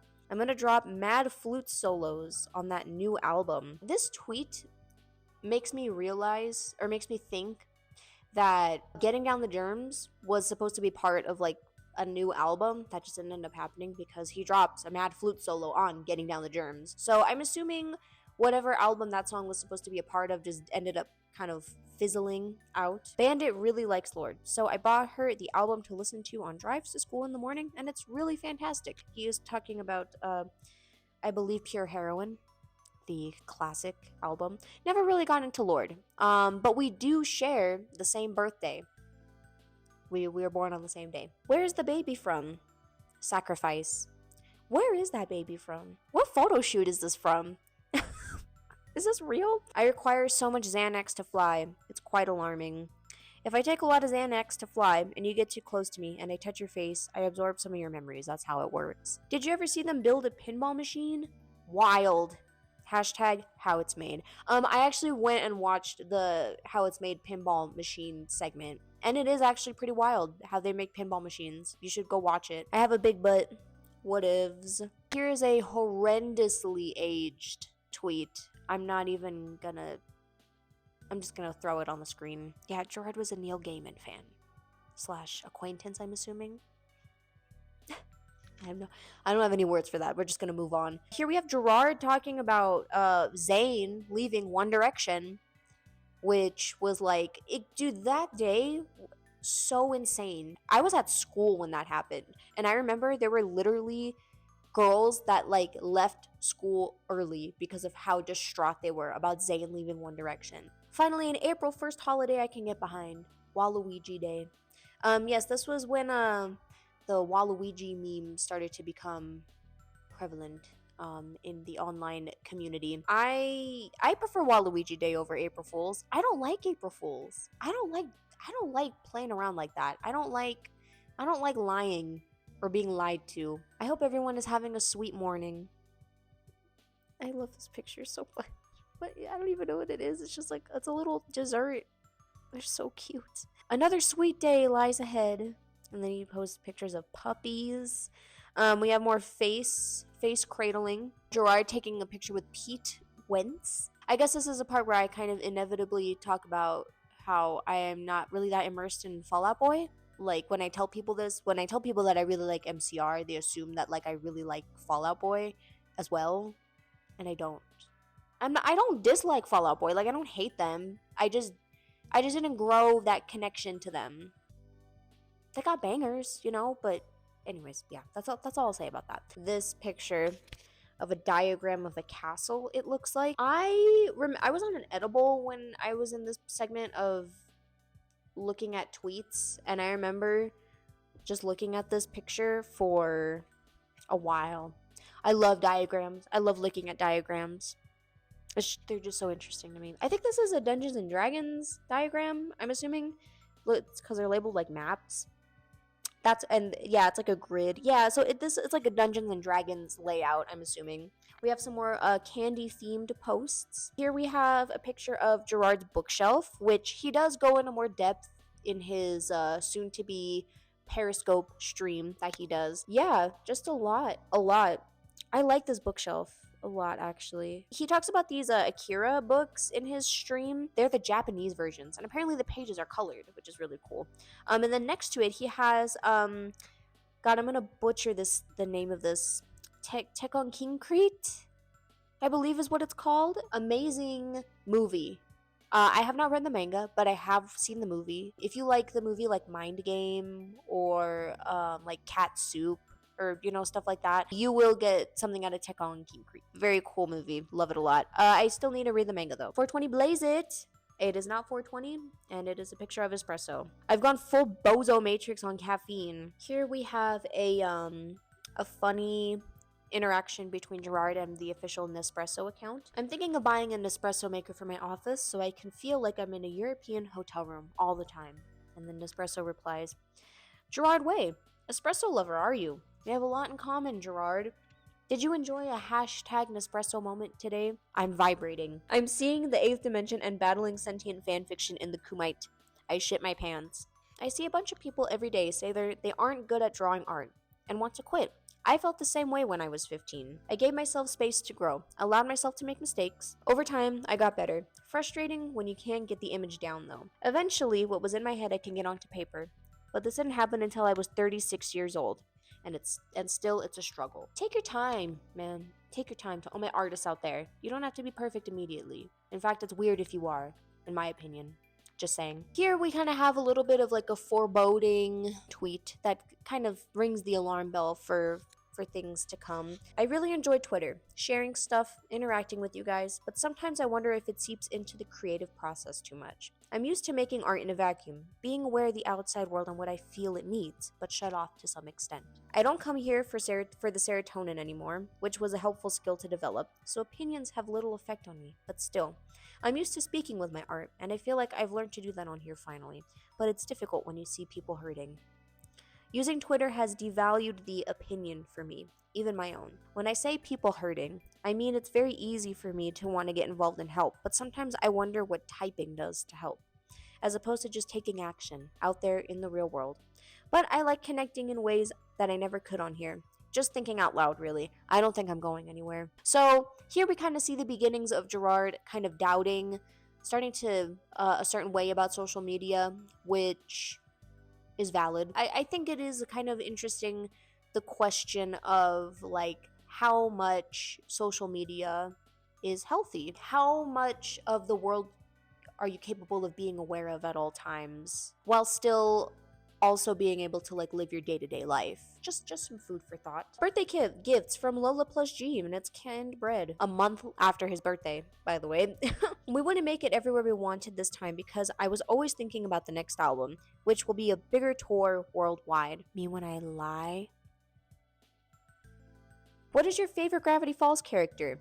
This is an extremely important question, please. Mabel. True, Mabel's my favorite character too. I see you, Chicago. Let's party. Me if I ever go to Lollapalooza. Motor City Comic Con was awesome. Sad to be away from home, but having the best day gaming with friends. Hashtag day off. I just miss when people would just tweet like wholesome shit like that. You know what I mean? Like people still do, but it's like I just miss when that was just more of like a common thing that you would see online, you know? Not everything has to be like a meme. Not everything has to be like a funny haha viral post, you know? Like sometimes you could just talk about your day with other people. And that's it. It doesn't have to be anything more than that. We have Gerard posting a picture of a magic card. Lord of the Pit. A cool black card. Quite cool. There are at least 12 demons in my phone at any given time, 6 in my desktop Mac, and probably 4 in my Wii U. More magic posting. I believe Gerard said that this was his actual favorite magic card at the time. Nihilith. Horror creature. black card. It looks cool. It looks scary. It looks very cool. I wonder why this is his favorite card though. Every time I get a stretch of 3 months off touring, I always think I'll play Warhammer 40k and then I paint like 3 guys and never get to. Shake that thing. Shake it up. Love using 2 question marks. Me too. I get it. I understand. 1 is a little bit too formal. 3 is a little bit too like surprised, too shocked. 2 is just the perfect amount when you want to ask a casual question but not seem too concerned about it. You know what I mean? I understand what he means. I get it. Picture of a nautilus with like a rainbow Instagram filter over it. I have decided to start using sensory deprivation tanks. Fresh delivery from the dark web. Love all over you. Yikes. There are a lot of people in their undergarments on Instagram. Oh yeah, Gerard had a Vine account. Everybody had a fucking Vine account. I don't know why I'm saying that like it's crazy, but he did have an official Vine that he would post on. I can put Vine up here. Gerard is asking about Periscope, which Periscope was essentially just like a live streaming thing that was like attached to Twitter, or it was like adjacent to Twitter. Like if you wanted to like live stream on Twitter, you would use Periscope. I don't know what happened to that. I don't know what the fuck happened to Periscope. People just stopped using it, I guess. I guess maybe once like Twitch started to become more popular, I'm assuming that's where everybody went. Do you guys like Periscope? If done correctly, Periscope can be an awesome way to connect. I downloaded the app. Maybe give it a go. I'm not even doing anything interesting. I'm just drinking coffee. After that, he goes live on Periscope. The stream is just it's very cute. It's very wholesome. He's just showing off his guitars, showing off his bookcase. There's some ASMR moments. It's very calm. It's very relaxing. I like watching the stream. It's like a comfort stream for me. We have some occult posting the Necronomicon, and a picture of a satanic occultist on Father's Day. Watch out for ghosts! See you later, hot dog. Hashtag love wins. Okay, it's easy to look back and like laugh at this because like it got kind of turned into a meme. But like this is literally when gay marriage was legalized. So this was like a legit like love wins. Like you know what like this was a sincere post, but I can't help but giggle a little bit because it did get turned into a meme. But can I just say, gay marriage has only been legal for like a decade. Only 10 years. Isn't that kind of fucked up and deranged when you think about it? Like, think about it, like, really deeply. See, this is why the whole, like, too woke thing pisses me off, because it's like, dude, what do you mean? Gay marriage has only been legal for 10 years. Do you realize that Five Nights at Freddy's is older than gay marriage? Paw Patrol is older than gay marriage? Pokemon X and Y, older than legal gay marriage in the United States. We have Gerard posting some various collages, various quirky collages. I don't think these are supposed to mean anything. I don't know, maybe they do, but I want to smoke with this guy so bad. I want to smoke with this guy so bad, dude. Still can't be in a room filled with balloons without freaking out a little. Kids' parties are intense. Shit I'm afraid of. Balloons. Free fall at Six Flags. Horses' mouths. Planes. Teenagers. Wink wink. Large dogs. Spirographs. Fire Walk with Me. The David Lynch film. Okay, I did not watch Fire Walk with Me. I'm sorry. I haven't watched Twin Peaks yet. I know. I'm sorry.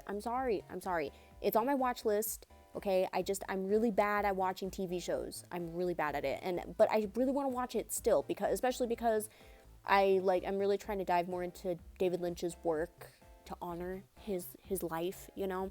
So I will definitely watch Twin Peaks. Like, it will definitely happen, probably like fall of this year, because I feel like Twin Peaks is more of like a fall kind of show, you know. Like, it's on my watch list. I will watch it. I didn't want to watch Fire Walk with Me because I didn't want to potentially spoil myself. So I'm sorry, but I'm sure it's good because it's David Lynch. I like David Lynch's stuff. I'm sure it's fine. I've heard that it's kind of scary and trippy and it makes no sense. So, you know, pretty par for the course for that. So Yes, sorry. If you've watched Twin Peaks, watch Fire Walk with me, you know? Yeah, that's all I have to say. I'm sorry. I think my music has gotten to a place where I am perfectly content to experiment and use it as a vehicle to inspire others to create. The desire to alter the course of music is a lot quieter now, more abstract. I like that. MCR was about being progressive and empowering, but my desire to progress ideas and possibly offer sanctuary or socially altering work has seemed to come back, but just in a different medium. But, anyways, those are my thoughts forward. A new experiment, possibly exciting to some, but the desire to create something new, that helps. And I've got to face some old demons to do it. Meditation will help. As always, there will be music. That is something I can never stop. I think the thing that inspires me the most is seeing people that are fans of the work create themselves into extraordinary people. The ideas of the young are valuable if you listen. He talks so much in this time period about the new album and about just like how making music was just something that was never going to be able to like not be a thing for him. And then shortly after, it seems like he really took like a pretty long break in like making music or like sharing music. It seems like he really took a shift in just going all in comics for a while, and I'm curious about like what happened. You know what I mean? And I'm not saying that in like a bad way or like a sad way. Like I'm just curious, like what caused that trajectory to change, because he doesn't really go into detail about it, obviously. I hope one day that maybe he'll drop some demos or something like that. He seems like he would be the kind of guy that at some point would get really into like modular synthesizers. Maybe when he's like 60, I feel like that's something that he's going to get into, or like the harp or something like that. I don't know, just like some random shit. My memoirs shall be called Me and My Metallica Casket. Here we have Gerard posting a picture of what seems to be a painting of someone's DMT trip experience. There's a good chance your house is haunted. Most of them are. I agree, actually. I was actually thinking about this the other day, and it's like so many things, like so many living beings exist, like have existed on this very planet and have died, that it's like I think everywhere is a little haunted, right? Like someone at something or someone died probably exactly where I'm sitting at some point in time. I just feel like if you look hard enough, you can find hauntings in anything. If I'm using an iPhone, how do I save and post gifs on here? And then he posts a satanic gif. Be you. I'm in your corner. This is your positivity for the day from me. He lists his favorite shows that he likes to watch with Bandit: The Amazing World of Gumball, Steven Universe, Over the Garden Wall, Teen Titans Go, and Regular Show. Oh, and Gravity Falls, Big Time, and Clarence. And he reiterates as she still reads. Someone tweets at Gerard Way, have a sweet day, with all of these very, very nice emojis. And he says, I like the autumn theme. Thank you. Okay. After going through this and thinking about like Gerard's Twitter and reflecting on it, this tweet is the one that for some reason just like it makes me laugh. Ugh, it's definitely like top S tier tweet for me, okay? How come Scooby and Shaggy always get excited when they find an abandoned concession stand like there's gonna be food there? I don't know why this is so funny to me. It's just, I think when I say it in like a kind of annoyed tone, because that's kind of like the tone that he's typing it in, I can just imagine him like watching Scooby-Doo, like probably with Bandit at some point, and that happening, and him getting like kind of upset or just like confused and tweeting about it like in that moment. That it's so funny to me. Wait, leaves and grass are two separate things. How can you have leaves of grass? That's like having clouds of sky. I think I see what he means by that. Leaves of grass. But nobody says leaves of grass, right? People say blades of grass. I don't know. We have a picture of Gerard painting what looks to be... I'm going to assume this is Warhammer. I like all the colors he's got going on. I really like the design of the creature. It's really cool. Here we have Gerard tweeting happy birthday to F. Bean, Frances Bean Cobain. Yes, Courtney Love's and Kurt Cobain's daughter might still be friends with Gerard and the gang. I think there's a really old picture of them taking a picture with Courtney Love back in like the 2000s. But yeah, that's like a separate, it's like a whole other, that's like a whole other thing. But I love the Miku picture. I love the Miku picture. That's so funny. I wonder if Francis Bean Cobain likes Miku. I'm assuming that's why he made that. Here we have some more mood boards, some calm energy mood boards. Twister, a cat, graveyard. It looks like that looks to be pudding in the top left. Daily calmness. We have a picture of a waiting room, lotion, some sort of car. This one we have peeled grapes, Pong, and 2 people sitting in a subway. This one we have Gumby, menthol eucalyptus cough drop, and some leaves. You know, I do feel kind of calm looking at these and I'm sitting with it, you know. We have this hesitant alien poster drop. I really want this poster. I wonder how much does it go for? Let's see. Hesitant alien poster. Let's see if I can find it on eBay. Oh my god, dude, someone is selling the hesitant alien zine for $150. That is insane. Okay, I'm not finding this poster on eBay, guys. I don't know. I'll find that poster one day eventually, even if it's fucking expensive, I guess. This is reference to a joke, I guess. I'm not really sure. I guess it is a joke in Russia to call Gerard Russian David Bowie. I'm assuming. I do like this shirt though. If Bandit dresses up as Captain Phasma for Halloween, I will buy her that taser she's been asking for. I don't know why a 6-year-old wants a taser, but I won't rob a child of her dreams. Such a good father. And then here begins the start of Gerard's group photos that he would take in Russia. Literally, like, I think there's a picture of him being escorted by police because of how many people were just like constantly trying to like take a picture with him. Like he gets like mobbed, dude. It's crazy. So we have a little fan meetup, very cute, very cute. The first of many. We have a picture of Gerard with a giant ass fucking carrot that he apparently got backstage in Russia. I don't know, but that's a big fucking carrot. We have another selfie, another picture, very cute poster that they made for him. This image is kind of scary just because Gerard is so like dimly lit. Another airport greeting. Guys, I am lucky to have you all as fans. I truly value that and the fact that you find meaning in my work. But if I step out of my hotel room and there are some of you waiting for me, it makes me harder to stay connected. I feel very isolated. Yeah, so there were people who I guess found the hotel room that he was staying in over there, and they would literally just wait for him in the hallway, in the hotel. He goes on to say, some people seem to think I'm talking about the outside of the hotel. I meet fans outside of the hotel when time permits. I'm talking outside of my room. Yeah, so there were some people, I guess, that were doing that, which is really fucking weird and honestly really insane that the hotel didn't do anything about that, or like that they didn't like have tighter security around that. I would be very scared if that happened to me. Everything is love. I'm in Siberia. Wait, maybe I'm not in Siberia. No, I don't think I'm in Siberia. Here we have another fan airport meetup. The bathrooms are crazy far away and I had to pee in a bottle before going on stage, and yeah, my fly was unbuttoned the whole set basically. This city is beautiful, but I don't know where I am. We have another Russian David Bowie reference.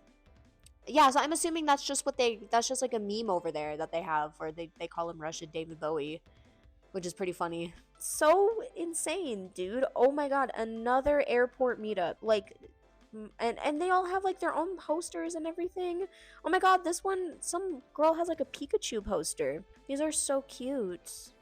Oh my god. We got some incense and a banana. Am disgusting, but still showering and using essential oils. Here we have Gerard in Shanghai. Deeply rubs aloe into your skin. Burns sage to ward away bad spirits.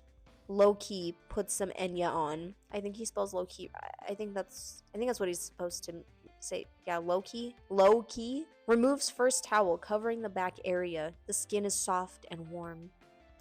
looks at all the bad stuff you got going on inside your back, knots, spirits, toxins, turns Enya up and goes deep tissue to the shoulder blades, lowers lights, casting a spell of prosperity, applies lotion and begins to work through tension areas with hands firmly.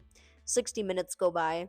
I hit you with the water jet lay fresh towels. This guy doesn't. There's no punctuation in this. I hit you with the water jet lay fresh towels on you. Go outside and have. Hold. Oh my god. Am I having a fucking stroke? I hit you with the water jet. Lay fresh towels on you.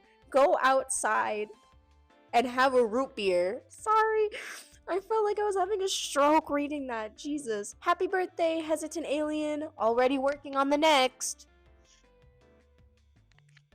I'm practicing magic, but it's not a big deal. Same. I don't know what this picture is. It looks like some sort of Star Wars creature, I think. I kind of prefer if I just don't ever learn or know or find out. It's kind of funnier that way. Anyways, haunted houses freak me out. Those sound horrible. I don't want any of that. Me too, dude. I don't like haunted houses. I don't like being scared for fun. I don't enjoy it. Because it's like, why am I doing this to myself? I have enough anxiety in the real world. I don't need to add on to that. You know what I mean? It's also just kind of like, I know that these people are actors and it's just kind of awkward, especially when they're like, ah! And then they just kind of stand there because they can't actually like do anything to you, you know? And it's I don't know, it's I'm not into it. I'm not into haunted houses. Not my thing. I'm stressed out about pre-ordering Star Wars tickets. Dude, I remember this. Okay, I used to be really into Star Wars for a bit when I was younger, and when these new movies were coming out, I had Star Wars fever. Okay, I was very excited. And the theater in my town that I would go to, it was still first come, first serve. This was before like reserving your seats in advance had really started to like catch on, at least like in my city. So that was the last movie I remember where I actually had to wait in line to go see. It was intense. I know I missed a lot of places while touring Hesitant Alien, but next album we will do more touring. Yeah, I'm sure you will. I'm just kidding. I'm just being salty. I hope he does. I hope he does release new music, like solo music. That would be really cool. But, you know, I'm not gonna hold him to anything. I'm not getting my hopes up like that again. Okay. Here we have this insane video.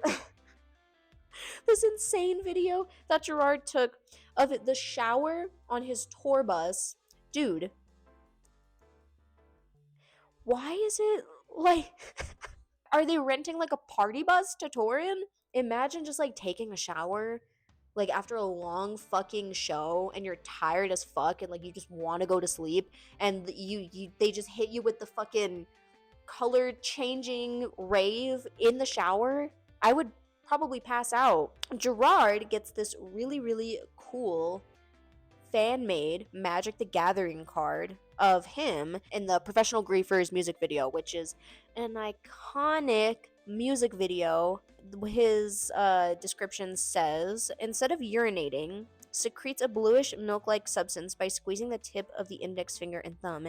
It drips slowly but consistently and lasts for about 20 seconds. The fluid is useless, but if mixed with rice pudding, quite delicious.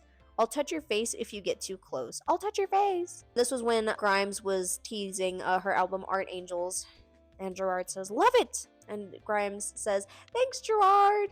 With a cute little smiley face, and he says, of course, you have such a vision. It's inspiring. What happened?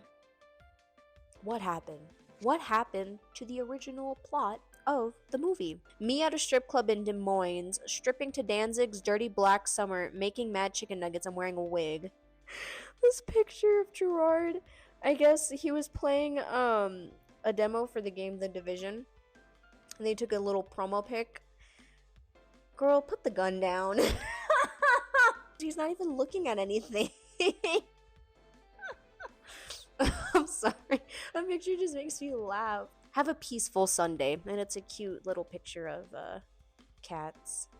I thought this was AI at first. I hate the internet now. Cheese whistle. What's the deal with Undertale. Undertale, I mean. Undertale is basically a Undertale's R34 label.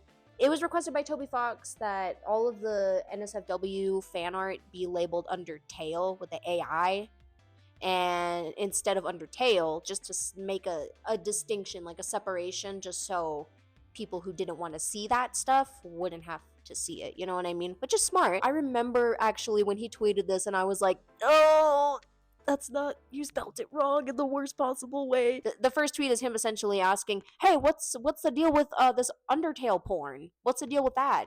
I thought it was called Undertale, and an MMORPG where you play attractive talking animals.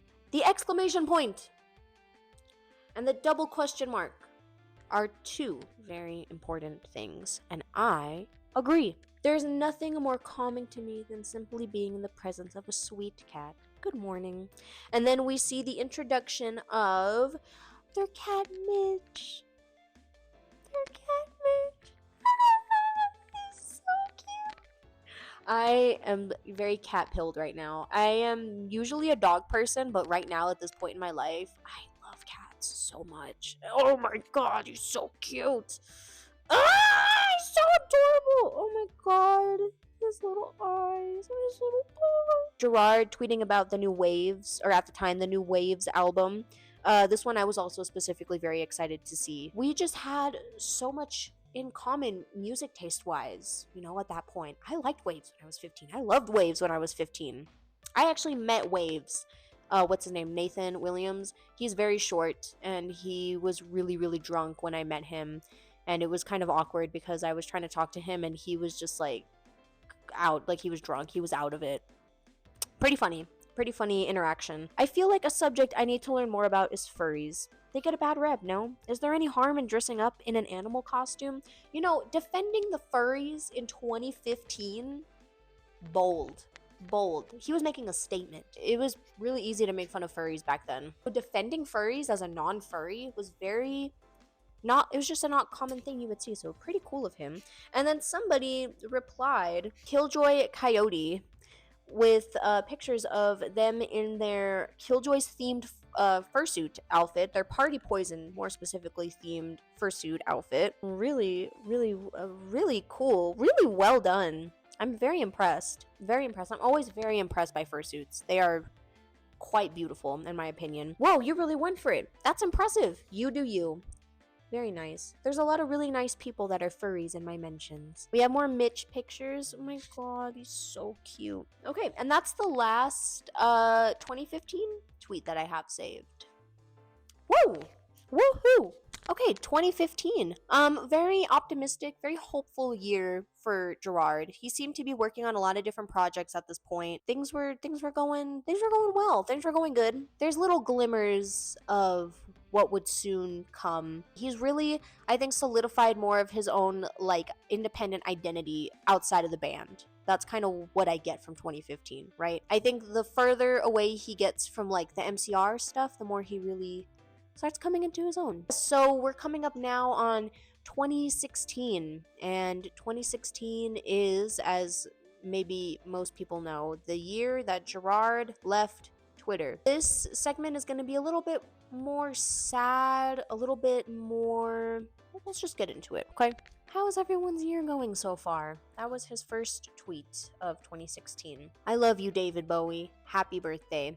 David Bowie passes away 2 days after his birthday. So 2 days after this tweet, David Bowie would come to pass. This is something that kind of heavily affected Gerard in a pretty strong way. A lot of people who are familiar with his work and like just his life would know that David Bowie was a humongous inspiration on Gerard in so many different ways, and I think his passing like really fucked with him, and I think that is one of like the things that kind of started this kind of downward kind of trend and like the mood of his tweets and stuff, you know, because I think it's kind of easy to overlook the passing of someone's idol, you know what I mean? But like that stuff, like it hurts, you know what I mean? It genuinely hurts. It feels like you're really losing like a part of yourself in a way. So on the day of his death, Gerard tweets, I have experimented for about a week or so, and I've come to the conclusion. I work better when I'm not thinking about using Twitter. I have enjoyed the last few years on here, met some cool people, learned a bunch, but I feel a little overloaded from it. Make sure to follow at LolaPlusG if you want more frequent information and hugs. This is kind of when he starts taking more steps away from Twitter. There's positivity that needs to be spread, good vibes, and all that. Maybe it's about finding a better balance. So I've decided to figure out a way to use this website that works for me. That may mean tweeting less. We will see. Not that social media is the best or healthiest way to interact with other humans, but if you close yourself off, sometimes it's all you have. Why do I isolate? I don't know. I've always kind of done it. Even before having a band, I kept to a dark basement drawing comics. Then, being in a band made it worse, and it got worse the bigger the band got. Always around people. Who do you trust? People have said a lot of weird things to me over the years. My defense is to seclude myself. On stage, everything makes sense. When I make art, it makes sense. Off stage is just ... different. I'm not in peril, just opening up about some personal things. There's a lot of personal things I don't talk about, mostly for the best. Also, this has nothing to do with negativity. That stuff is minimal and turned into white noise over the years. Meaningless. It's also so minimal that it barely needs mentioning. I think over the last few years we understand each other better. Mitch helps a lot too. We are getting him a friend. Thanks for listening. I'm going to have my feelings about David Bowie and try to process that some more. I don't know, these tweets do kind of open up a little bit of just like a question of, again, just like how much social media is healthy, you know? How much isolation is healthy? How much should we be aware of in the world, and how much should we not be aware of in the world? I've had my fair share of like social media detox, sessions where I just go like a week or so without using social media in some way, shape, or form.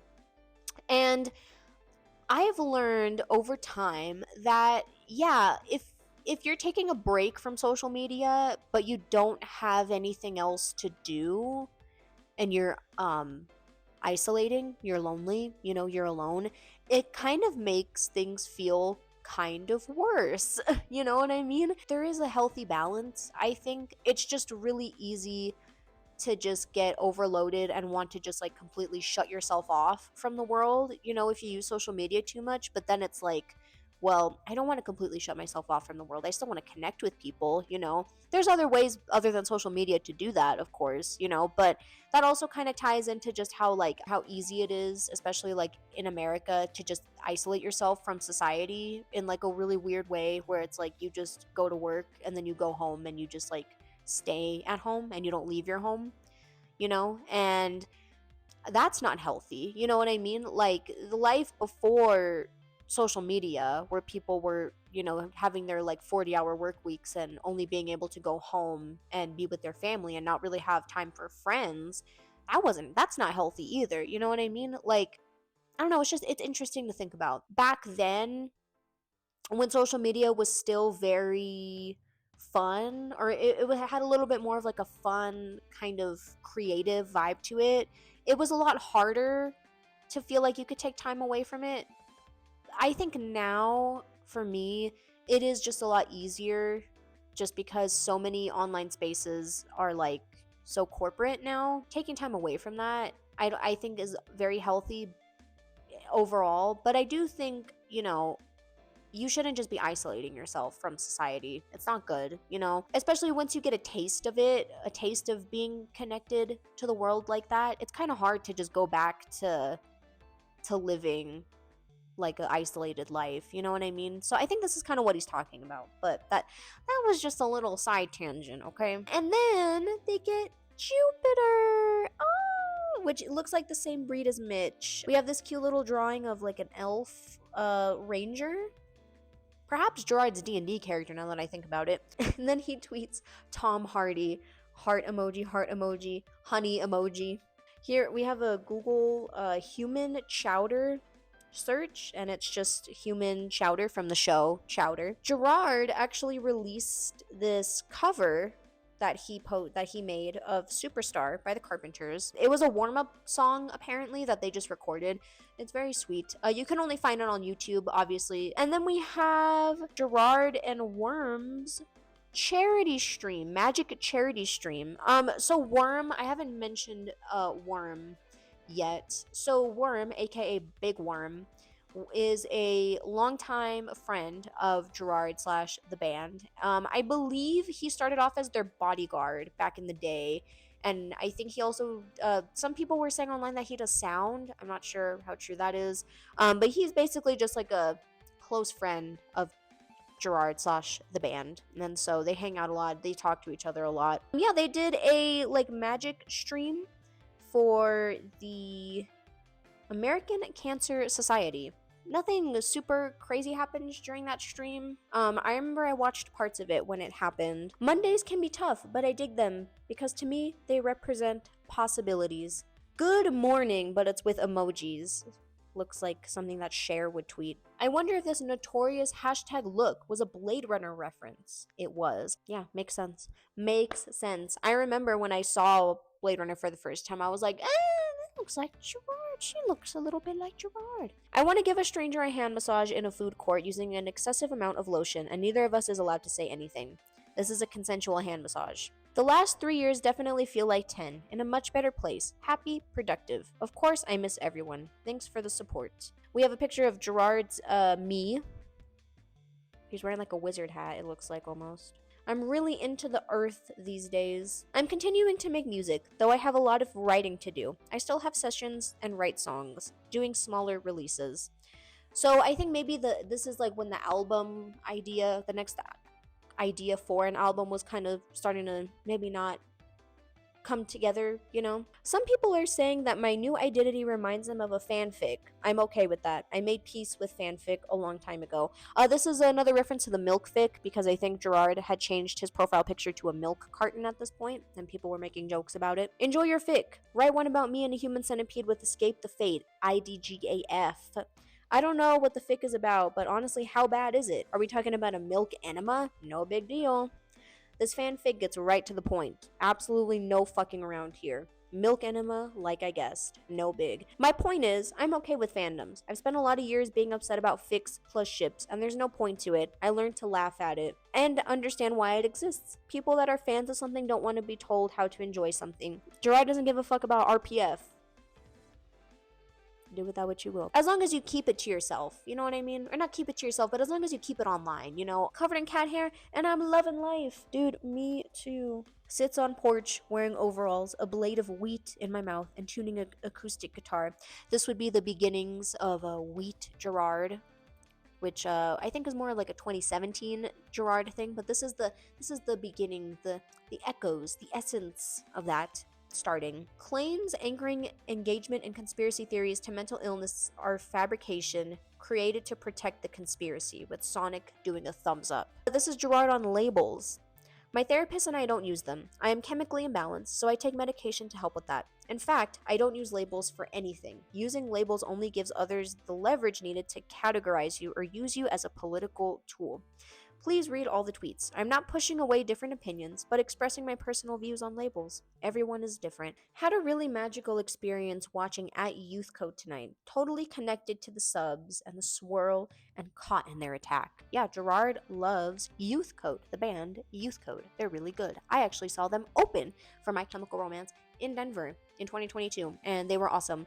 And I was the only one, along with like a handful of other people, that was actually like into like their set. Like I was you know, I was dancing, I was bumping my fist, you know. Yeah, I remember when we were leaving that show, the people behind us they were like talking about Youth Code, and they were like, yeah, like I don't know, like I just don't get it, like the way that they were spitting, it was so gross, it was so weird, like and I was like, I wanted to turn around and be like, shut the fuck up, shut up, dude.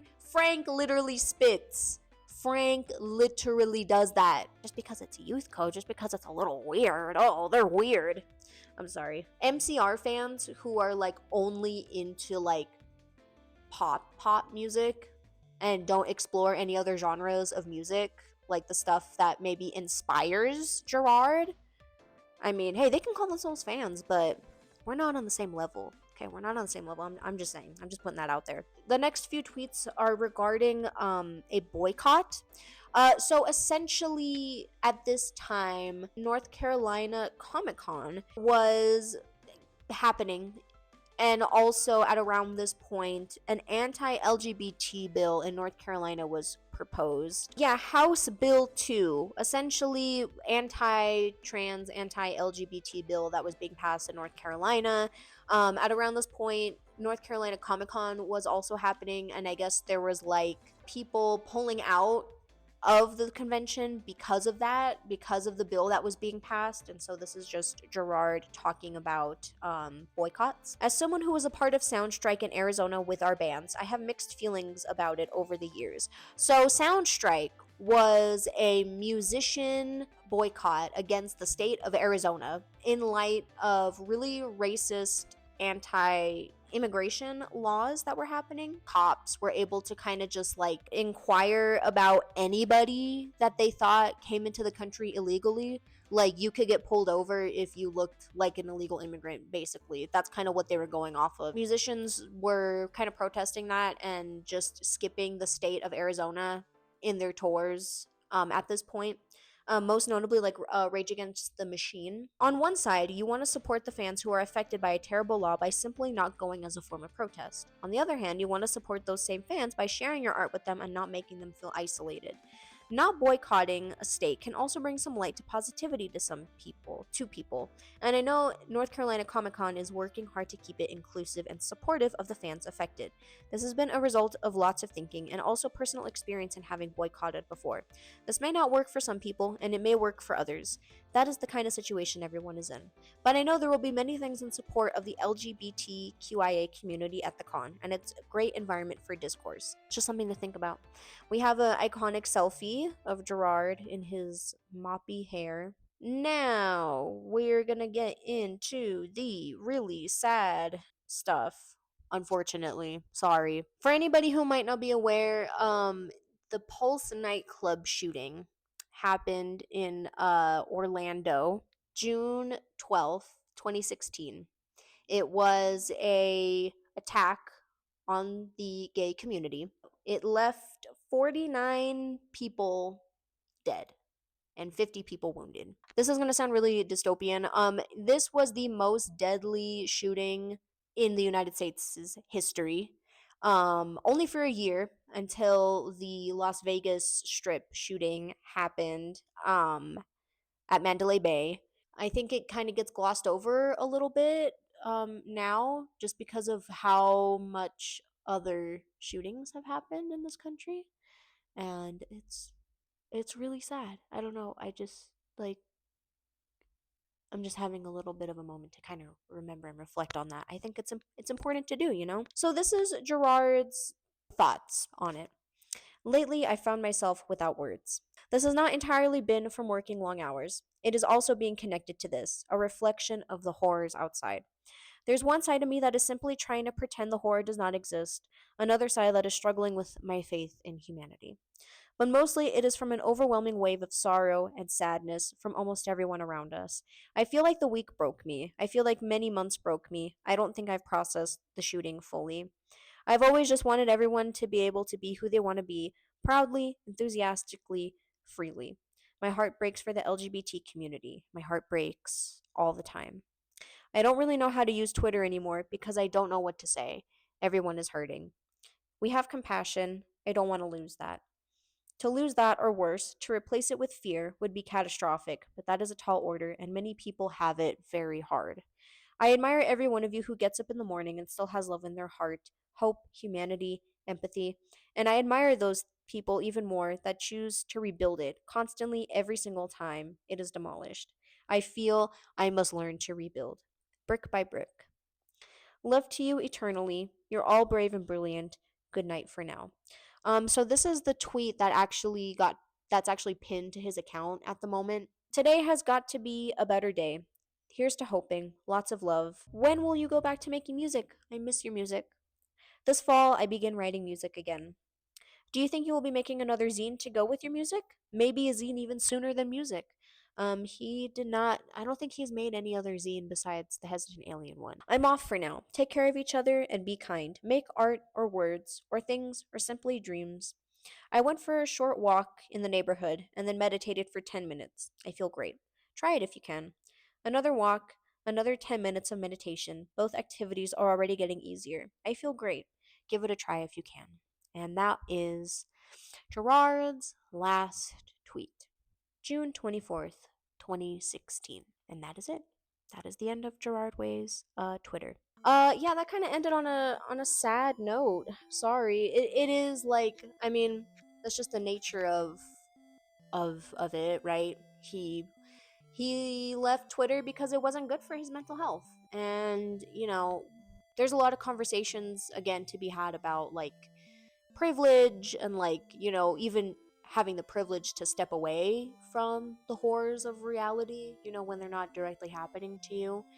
There's a lot of conversations about that. Ultimately, that's why he left, it seems. I think to younger people, millennials, Gen Z, Gen Alpha, hey, how you doing? It's really easy for us to kind of just like, I think over time accept that like we will always, I guess as long as the internet is around, be conscious of everything that's happening all the time in so many different ways, And I think it is kind of hard for us to imagine like living a full life, like living a full adult life, you know what I mean? Because this man wasn't really using Twitter until he was like in his mid 30s, being a fully developed and grown adult before social media really started to start coming in to the mainstream, to to the masses.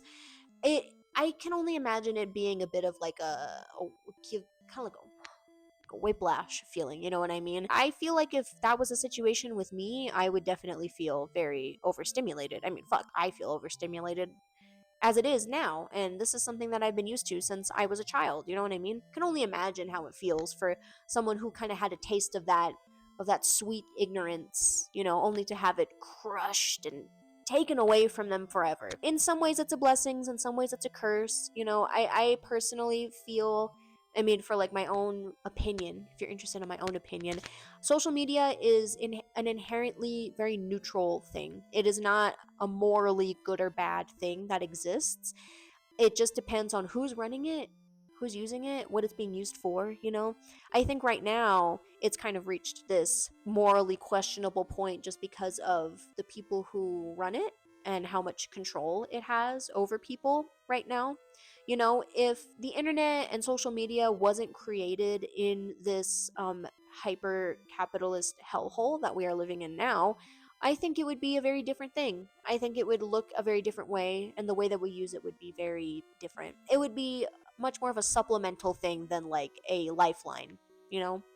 And the only reason why it's a lifeline is just for, control. Do I think the answer to the problem is just like getting rid of all social media and just getting rid of it completely? No. I don't think we'll ever, like I said, we've kind of opened Pandora's box with the internet. It's never going away. It's never going to stop, and I think just learning how to use it in a way that is better, not having it be so incentivized to be addicted to it, but that's difficult because that's kind of what companies want. They want us to be addicted to it because it's how they make money, right? That's just my personal opinion on it. I don't blame him at all for leaving. Like, he did what was best for him. Not everyone, I think, is for that crazy girl life. Crazy girl life. I mean, like, girl, I don't even use Twitter anymore. I'm not on Twitter anymore because, like I said, I'm trying to cut down on my social media usage, and also Twitter is just, I'm really shocked and surprised that he hasn't nuked his Twitter, given the political climate right now. I'm really surprised. I wonder why. There was a period of time where I wished he would come back to Twitter, but now it's like, well, girl, I mean, no, no, don't come back to Twitter. Don't come back to Twitter. Twitter's a horrible place. Also, at around this point in time is really when the internet was starting to become a much more bullying kind of place, a much more hostile, irony-pilled, just cynical place that I don't think holds a lot of safety for whimsical, earnest people, So, if he didn't leave in 2016, girl, he would have left in 2017. You know, like it was not. It was just not. The internet not was becoming a place that I could just not see Gerard existing in as himself without it being like cringe, you know? He mentions that like the hate that he would get was very minimal and he doesn't care about that. I still do want to mention though, like I said, like it's easy for me to look back on this era and be like, "Oh, I miss Gerard on Twitter. Oh, I miss this era of Gerard." But at the time, dude, a lot of people were really upset at him or like they would just say mean things about him or tweet mean things at him because he wasn't a little emo twink anymore. I think it was just a lot of the deranged fans who kind of developed this like idea of Gerard in their mind because, you know, at the time, yeah, he would connect with the fans, you know, but it wasn't Twitter. You know, he was either on the MCR blog or he would just say stuff on stage or in interviews, you know, and that was kind of like the only thing people could go off of. But you know, at this point in time, it was just him. I think a lot of people just got upset that their like little personal fantasy of who this man was, you know, kind of got like destroyed for lack of a better word. That kind of ties into like the whole like, oh, he was friends with fucking Jimmy Urine. Oh, that's weird. You know, because it is like ultimately at the end of the day, and this just goes out to anybody who might be experiencing overly parasocial feelings for real people.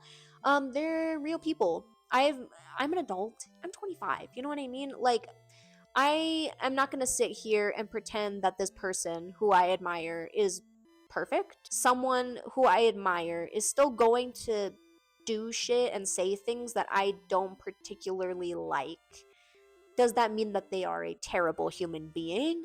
No. It just means that they're just a little ignorant a lot of the times. I mean, we're talking about a rich white guy at the end of the day, right? I think people just get very touchy when talking about stuff like this. It is like you can deeply admire somebody and still be like, "Oh yeah, that's kind of fucking that's not, you know, they could have handled that better. They could have said that better. That's not cool." Or something like that, you know. It's a very nuanced and difficult conversation to have because I do understand a lot of different sides of it. But that's just my take on it. I don't think, especially now, especially after the Meta Man costume incident, I don't think he'll ever come back to social media.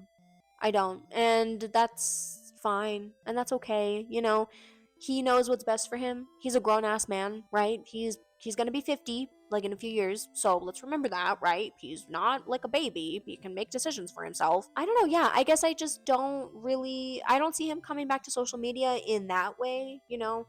It's difficult to say what's going to happen. It really is. And at the end of the day, like I'm just making a silly video about his tweets. You know, this isn't like a cultural dissection or anything like that. This isn't like a big like academic essay that I'm making here, right? I'm just sitting here talking about this guy's Twitter. I'm very intrigued to see what's going to happen.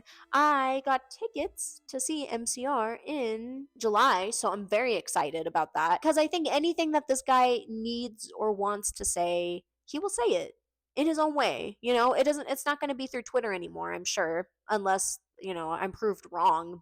That's kind of it. I'm still wearing that Gerard fragrance. I'm telling you, it's really growing on me. I don't want to pigeonhole myself into being an MCR account. Yeah, however, this stuff it entices me. It pulls me in. It pulls me in, you know? And I like talking about it. But yeah, I hope you got something out of this. Again, go look at the archive for yourself. There's a lot of stuff that I didn't touch on. Um that I think maybe would be more interesting to you. I didn't touch a lot on his comic stuff just because I really don't follow comics that much. You know, if that's something that you're more interested in than I am, like you will definitely get more out of that than I did. Deactivate your Twitter account if you haven't already, or just stop using it. That's all I have to say. That's all I have to say. Yeah. Yeah. Yeah, yeah, yeah.